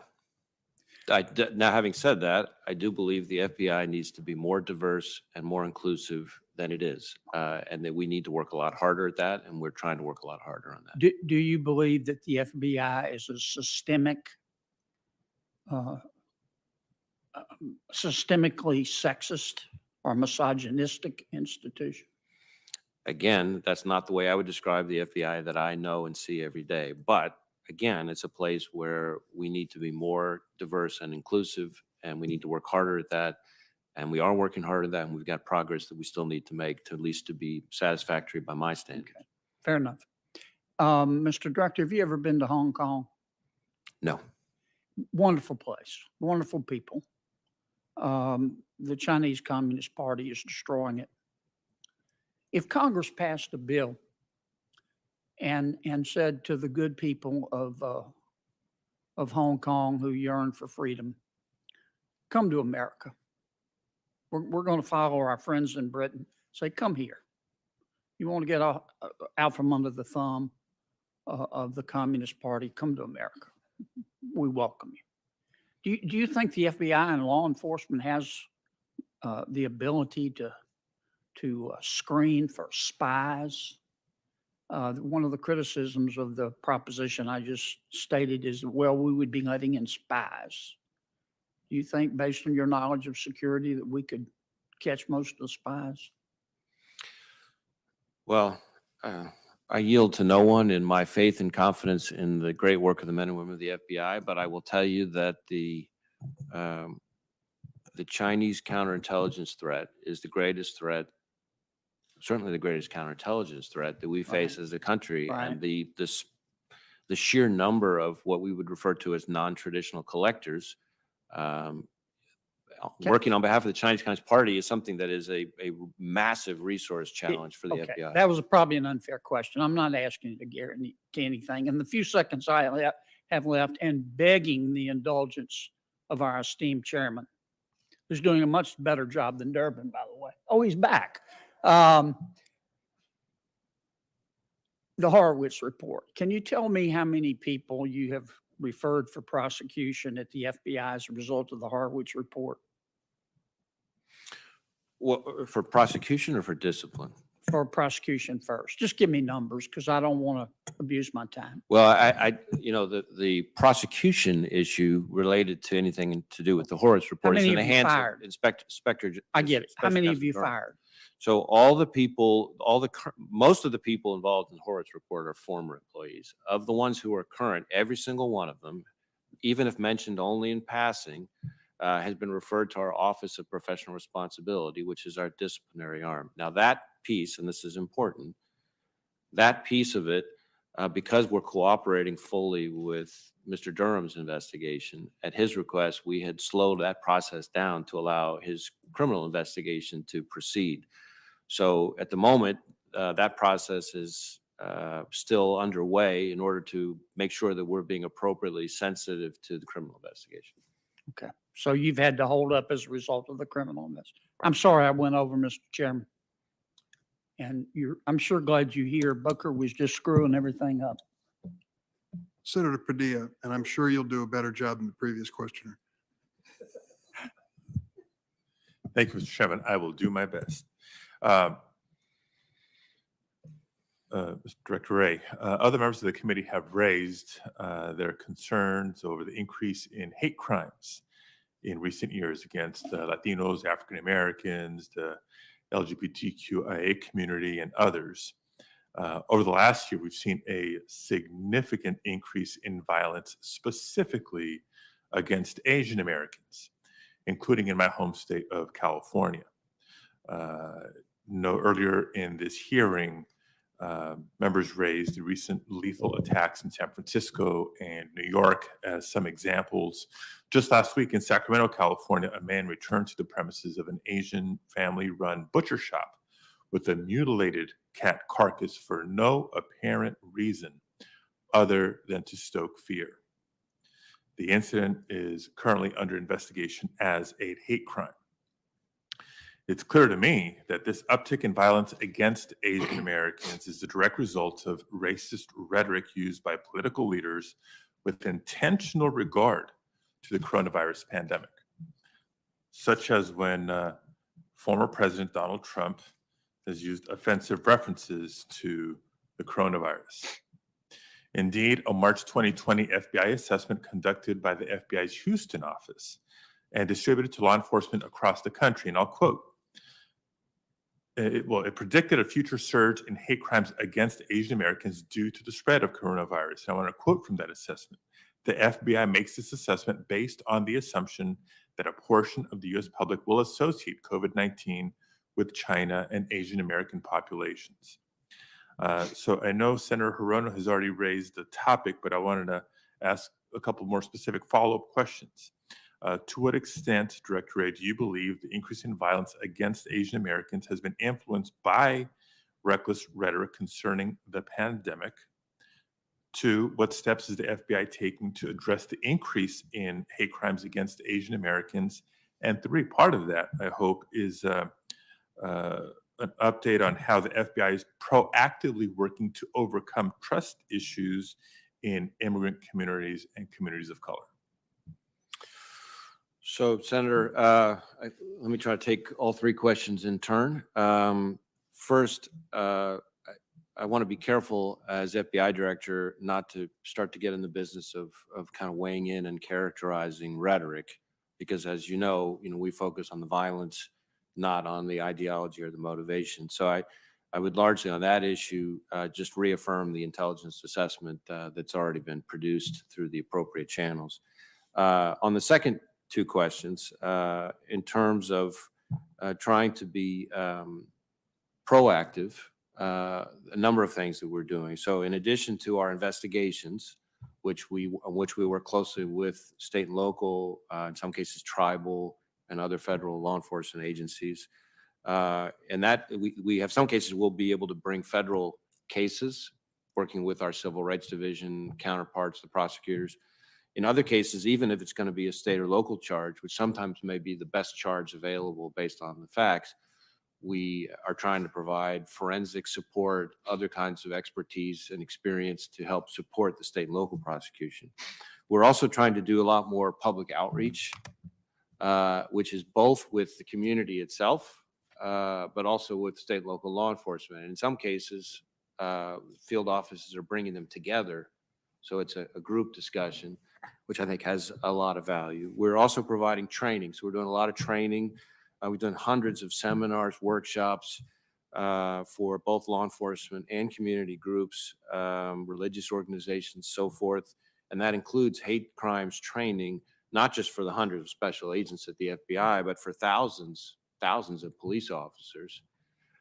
When it comes specifically to the last part of your question, the trust issues, part of that is demonstrating through our work that we're going to do the right thing in the right way, and that we're going to respond just as aggressively and professionally to crimes against them as victims as they see with other kinds of crimes. And we have done, just since March of 2020, I think we've done over 60 liaison events or trainings specifically geared towards the Asian American Pacific Islander community. And we've also tried to put out intelligence reports like the one you referenced that call out the issue. Great. But I think it's just yet another example of the value of increased and improved diversity, not just throughout the ranks of the agency, but especially amongst agents and amongst leadership. Now, your examples of collaboration with local law enforcement, actually a great transition to my next question. Some of the most striking revelations in the aftermath of the January 6th insurrection here in the Capitol were reports that some members of the Capitol Police were sympathetic to the insurrectionists, that they posed for photos, provided directions, and may have even expressed support for those attacking the very building they're sworn to protect. I understand that 6 Capitol Police officers have been suspended, and at least 29 others are under investigation for their alleged role in the attack. We've also learned that among those participating in the insurrection were numerous off-duty law enforcement officers from around the country. Rooting out white supremacists and right-wing extremists is a challenge that local law enforcement agencies and even the United States military is facing across the country. Director Wray, how is the FBI assisting law enforcement agencies across the country to root out white supremacy or other forms of extremism? And do you believe there's a concerted effort by right-wing extremists to infiltrate law enforcement agencies? So I guess a few things I would say on this topic.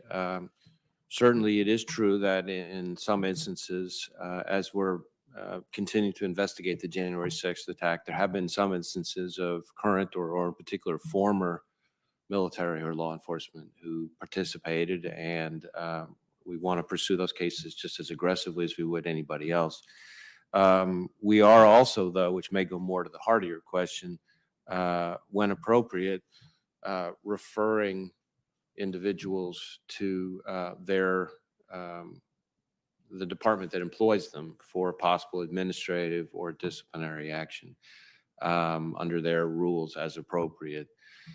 We work very closely with both our law enforcement partners and our military partners in their efforts to address any kind of violent extremism that may be in their midst. We view that as, in effect, a kind of insider threat, if you will, and they do too. And I want to be clear that in my experience, and I'm dealing with our law enforcement partners and our military partners every single day, the vast majority of the men and women in uniform, both in law enforcement and the military, are brave, selfless, professional, high integrity individuals. But when there are bad apples in the midst, we work with our partners to try to get ahead of it. Yeah, I agree with that a final statement, but the threat and the danger that those few bad apples present are to be taken very seriously, I understand. So hope to work with you possibly to develop further best practices and protocols to be shared with agencies around the country. Thank you. Thank you, Mr. Chairman. Thank you. Senator Tillis. Thank you, Mr. Chairman. Director Wray, thank you for being here, for your years of service, and for the great work that so many of the people in the FBI do every single day. Before I ask you a question, though, I think it's very important. I was the last member to leave the Senate chamber, and I observed the Capitol Police doing an extraordinary job in shepherding every single member and every single staff to safety. So I hope as they're reviewing some of the officers, we should go through a review. I hope that we're tracking their entire pattern of movement that day. I think you'll see many of them were doing, putting themselves between us and violence, and we need to make sure that we treat them fairly. But back on the rioters on January the 6th, can you give me a rough idea just of the crimes that many of them are being charged with or being pursued through investigations? Well, we're using a variety of statutory weapons. There's certainly assault charges. There are a number of charges that are specific. By that, I mean assault against, federal law enforcement, including the Capitol Police, the brave men and women of the Capitol Police that I think you rightly credited there. There's also various charges related to destruction of federal property, things along those lines. We are now starting to begin to see, as we've sort of taken care of the most immediate, easiest to prove, I hate to use a word like low-hanging fruit charges, but now we're starting to get more of the more advanced charges, if you will. So, we've had some conspiracy charges recently. Some of the people that are more involved with different forms of planning or coordination or preparation, and some of those charges are starting to happen, and I would expect to see that continue. And incidentally, Mr. Chair, I want to associate myself with Senator Graham's comments earlier. I think your threats are going up, and we've got to match that with additional resources. So I look forward to the committee continuing that. Would you see any difference between the charges, the investigations that you're pursuing in the events on January 6th and charges that should be pursued against federal buildings and federal law enforcement officers being harmed in Seattle or Portland? Are there active investigations for either of those two events, and would they be treated differently? I think said in response to an earlier question, we are equal opportunity. So by that, I mean, we don't care what ideology motivates you. If you're engaged in violence that violates federal law, we're coming for you. And that's just true for the events over the summer and some of the domestic terrorism that occurred. Are there active investigations related to those events? Yes. Thank you. I feel like you mentioned in response to one of the members' questions about this just increasing, the volume's increasing. I introduced in the last Congress, I intend to reintroduce a bill called Protect and Serve, which increases penalties for rioters for assaults on federal officers. and more significant consequences. Do you think that those would be helpful tools for law enforcement Certainly. and for prosecution? Sorry, I didn't mean to Go ahead. interrupt. I think, while I'm not familiar with the specific bill, I want to enthusiastically support the idea of looking at everything we can do to protect the men and women of law enforcement. The threats, the violence against law enforcement in this country is one of the most tragic and sometimes least talked about challenges we face. This year alone, an officer is shot and killed in the line of duty at a rate of more than one a week. And when you think about what it takes for someone to be willing to sacrifice his or her life for a total stranger, and how unusual that is just to begin with, and then you add on top of that somebody who's willing to do that, get up and do that every single day, day after day after day, and they never know when that day might be the day that they don't come home to their families. And so then you put that in the context of the way in which some violent opportunists or domestic terrorists hijack some of these protests, whether it's the ones over the summer or the ones on the 6th. And now you got some of these same selfless individuals who are in many cases killed, but for everyone who's killed, there's someone who's survived, thank goodness, but whose life and his family's life is forever altered. And I don't think we could ever and should ever take for granted those people because they protect all of us. I agree. I'm curious, with all the discussion of defund the police and systemic racism and all law enforcement agencies, some of the dialogue that's out there, have you seen any measurable decrease in the number of people who are trying to apply to come in to the FBI? I know I'm seeing it, and state troopers are telling me their applications for academies are down by over 70%.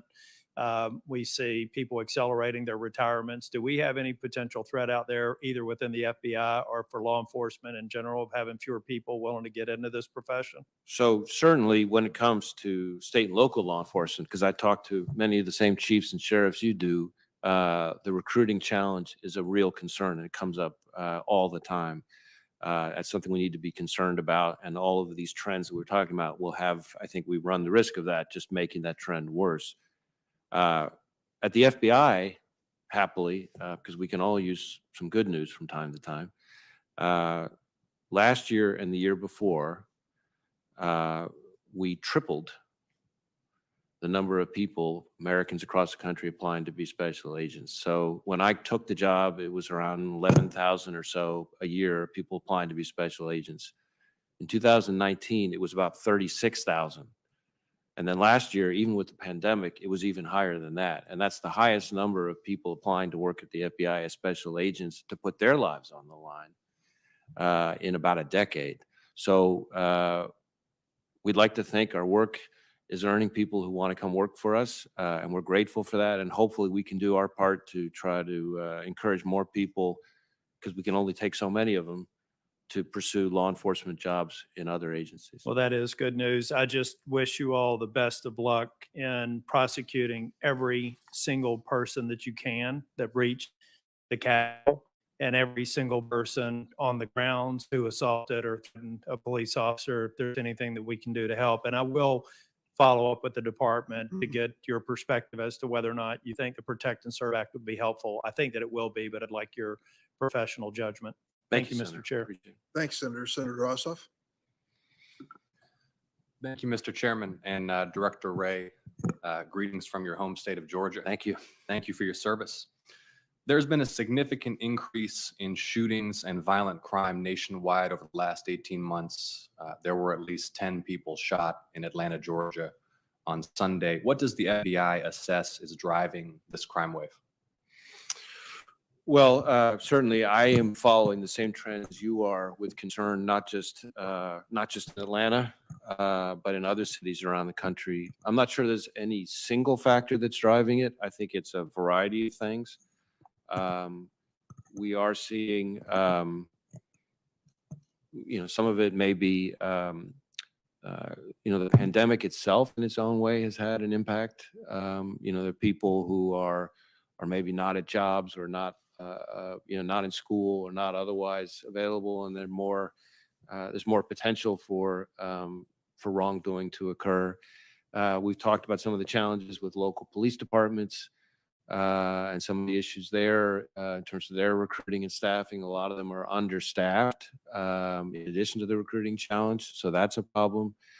So there are a variety of drivers that we think contribute to it, but the violent crime problem over the last year, in particular, 2020, is something that is a great concern and that we are very warily keeping our eye on. It doesn't get the same kind of headlines as some of the other threats we've talked about today, but as your question, I think quite rightly implies, it's a subject that's near and dear to the hearts of all the people we know back home. Yeah, well, with that many shootings in Atlanta on Sunday alone, this increase in violent crime is of grave concern to Georgians and people across the country. Will you work with this committee and my office to try to refine that assessment of the drivers of this violent crime wave? We'd be pleased to do that. I commend you for your interest in the violent crime problem back in our home state. Appreciate that, Director Wray. Next week will be the first anniversary of the shooting death of Breonna Taylor, a young woman who died when police officers in Louisville, Kentucky entered her home with a battering ram, executing a no-knock search warrant connected to a narcotics investigation. Ms. Taylor was not the subject of that warrant. There's obviously been deepening and grave concern about equal justice, due process, the extent of brutality, harassment, discrimination faced by Black Americans in the criminal justice system growing over the last year, given incidents such as this one. Without commenting on the specifics of the late Ms. Taylor's case, is the FBI prioritizing investigations of cases involving color of law violations under 18 U.S.C. 242, and what resources have you instructed your field offices to commit to those investigations? So as you say, I can't discuss the Taylor case specifically. We have an ongoing federal investigation there, but we are definitely we do that through our civil rights division within our criminal investigative division. We are, in addition to the investigations number around the country, we are also trying to contribute by doing different forms of training and outreach to state and local police departments so they understand better kind of where the lines are and where we fit into it. So that's a part of it as well. We're also trying to contribute to the situation by encouraging better reporting. We've had a lot of conversations this morning in other contexts about statistics and reporting. And when it comes to use of force, we are trying to build out a use of force database that involves use of force by police departments, law enforcement agencies around the country. It's voluntary. We can't mandate all these local police departments to provide the information, but we are doing a lot to encourage them to submit their data. And my pitch to them has been, we're going to be talking about these issues no matter what, and we should all want the conversations to be based on the actual facts and the actual data, as opposed to what some random person thinks the facts or data are. And so we are out now reached one of the thresholds where we can start doing some of the reporting related to this effort. We need to get to a certain threshold statistically. I think it's like 80% or something of police departments before the data is considered statistically reliable. But so investigations, training and outreach, more complete statistical reporting on use of force. Thank you, Director Wray. And I know the committee is considering legislation to make that data more available to you from local agencies. And will you provide to the committee and to my office an accounting of FBI's investigations over the last 2 years, color of law violations, Title 18 U.S.C. 242? Happy to see if we can provide you some more information on that. Okay, look forward to that. Thanks. Director Wray, is the recently revealed SolarWinds breach, a major cybersecurity breach, a failure, a counterintelligence failure by the U.S. government? I don't know that I would describe it that way. Certainly, the solar winds intrusion is something that reflects a trend that we've been calling out for some time, but it takes it to the next level. So for years, we've been warning of both China and Russia in efforts to inject malware and to undermine our trust in software that organizations all rely on. We've also called out the intrusions into managed service providers, which allow our adversaries to reach a far greater number of networks through sort of single entry points. The SolarWinds intrusion essentially takes this to the next level, purposely infecting a product that's widely used to manage networks. And so the scope, the scale, the somewhat indiscriminate nature of the intrusion is something we take very seriously with our partners. But Director Wray, my yeah. time being limited, Yeah. if I might, surely for malware to be embedded on sensitive U.S. networks at that scale and without detection for that duration must constitute a counterintelligence failure. Well, I think it's a cybersecurity issue. I think of counterintelligence a little bit differently than just the kind of context you're talking about. But as I said, in some ways, it's analogous to what I said about some of the earlier threats. You know, our goal is to try to bat 1,000. And anytime we don't bat 1,000, we're obviously looking hard to see at what we can do better to prevent that from happening again. When it comes to cyber intrusions in particular, though, we have long past the world where it's a question of if an organization is going to be the victim of cyber intrusion. We're in the world of when. And the question is not whether somebody was subject of a cyber intrusion, but how fast does it get detected? How well does it get mitigated, et cetera?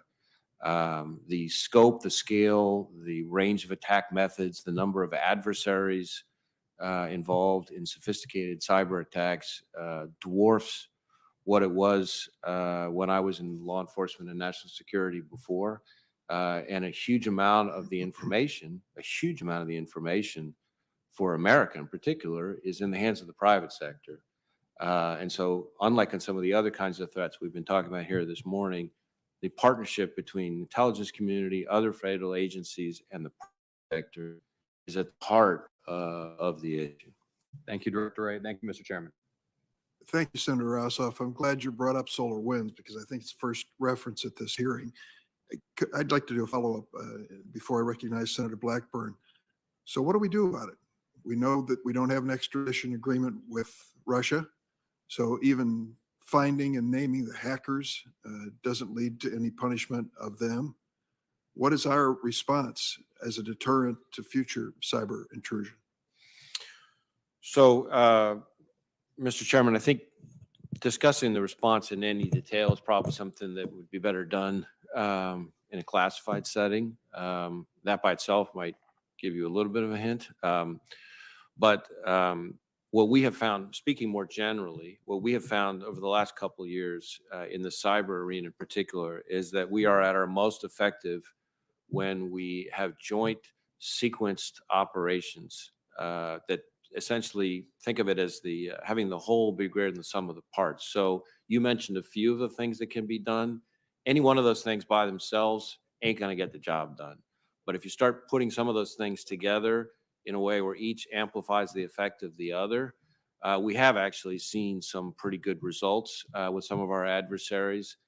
So it's everything from not just the law enforcement piece, it's foreign partner participation, it's private sector hardening, it's treasury sanctions, it's a whole host of things. But when you put them together, sequenced, well, I would never suggest to you, and you would never believe me if I did suggest to you that that's going to somehow just eliminate the problem. It does push the adversary back and slow their progress. But this is going to be a long, hard slog.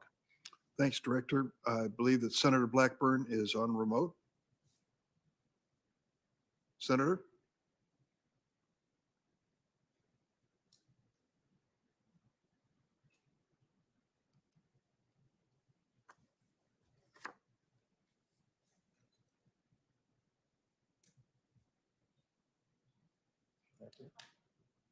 I can't hear you. Technical difficulties. I want to She's waited patiently, so I'll give her another minute. See if that helps. Yes, Mr. Chairman, here I'm she- here. Okay, Senator, you have the floor. Oh, thank you, sir. I appreciate that. And yes, I think I don't have enough bandwidth. Something's wrong with the video transmission. We'll just go with audio. And to the chairman's follow-up, Director Wray, I would just like to add, I think it would be excellent, and Mr. Chairman, I would offer to you, is we're looking at what is happening with cryptocurrencies and with the growth in that marketplace. And how this currency could be used when it comes to cyber crimes and to terrorism. I think a briefing from you all on what you are tracking and what you're seeing would be very helpful to us. So I would I would commend that as a second place for us to go. And Director Wray, I want to say thank you to you for being here, and thank you to the FBI and the U.S. Attorney's offices in Tennessee for the work they did after January 6th, tracking down and catching the rioters from Tennessee that had taken part in those activities. And there are a lot of questions that still remain. One, and I know Senator Kennedy mentioned this, but the National Guard and the timeline that was there. I'd like for you to speak to that, if you can, the day of timeline, because I understand that Mayor Bowser spoke with the Secretary of the Army twice, at 1:34 and at 2:22, and with Chief Sund. He spoke with the Guard, the DC Guard Commanding General, at 1:49, and the Guard began to mobilize at 3, and the troops did not arrive until 5:40. Is that your understanding of the timeline?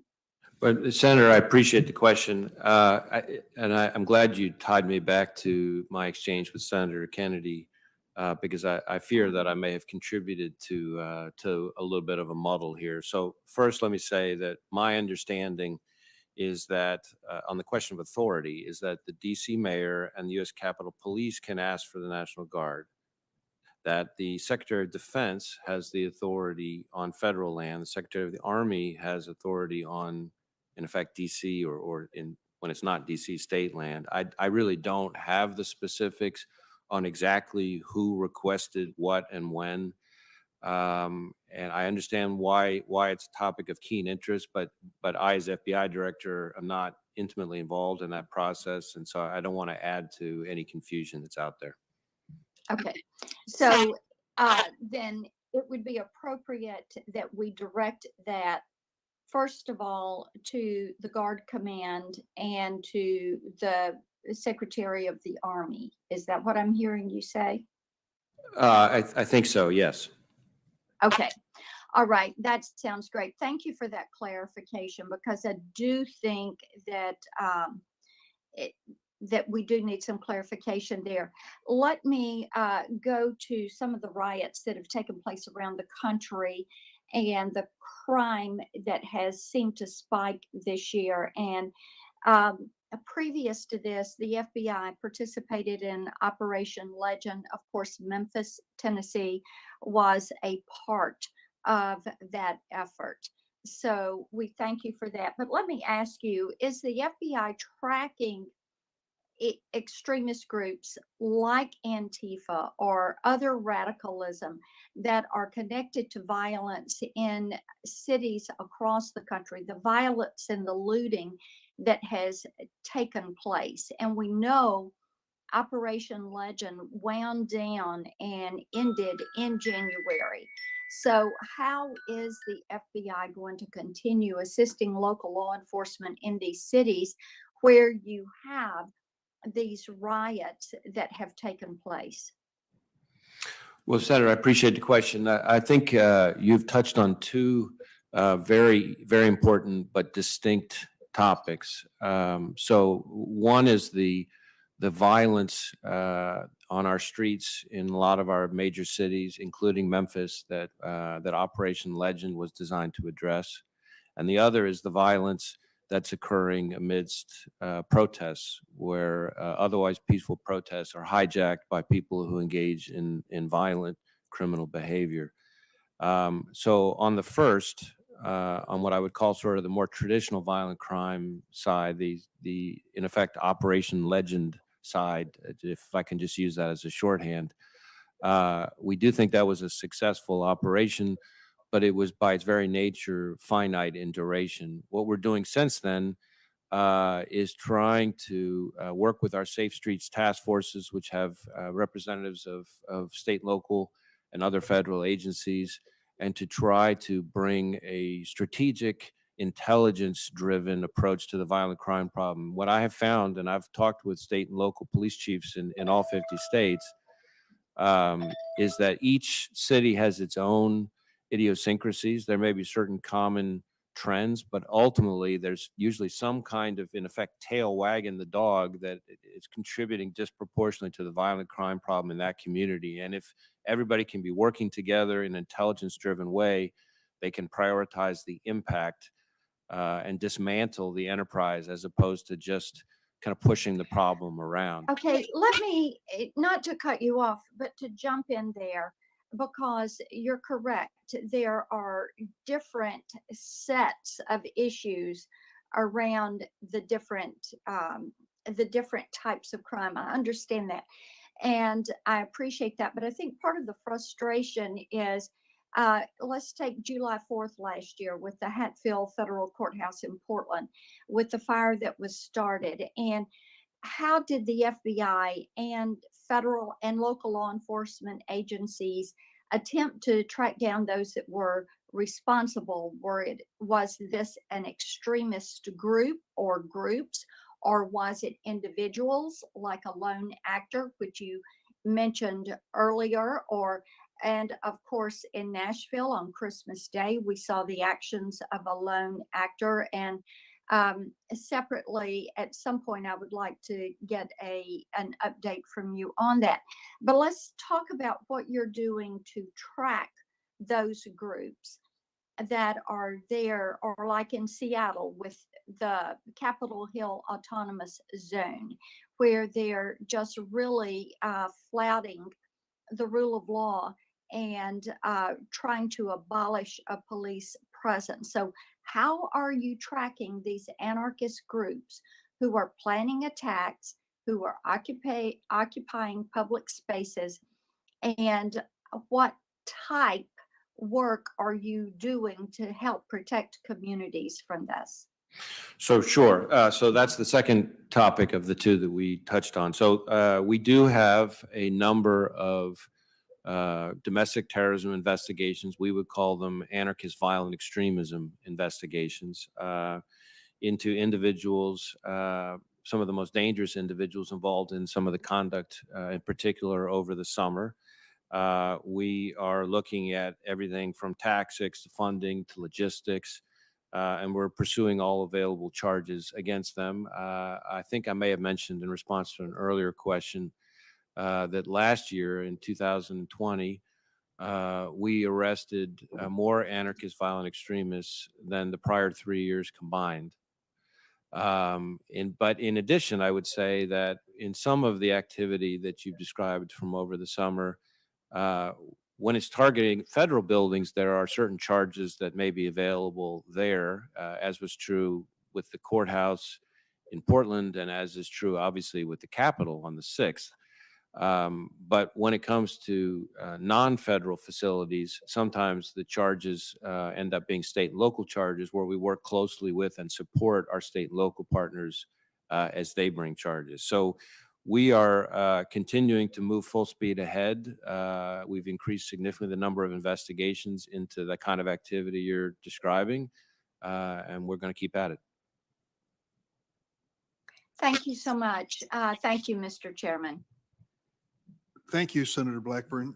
As we conclude the hearing in the area of shameless self-promotion, I'm not going to send you a QFR, but I'd like to send you a copy of my Domestic Terrorism Prevention Act to ask for your reaction to it. You may suggest some changes to make it more effective, and I'd appreciate that.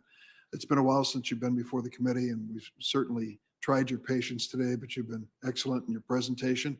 And I just want to thank you and the men and women of the Federal Bureau of Investigation for the sacrifices they make to keep America safe. This meeting of the Judiciary Committee will stand adjourned. Thank you, Mr. Chairman.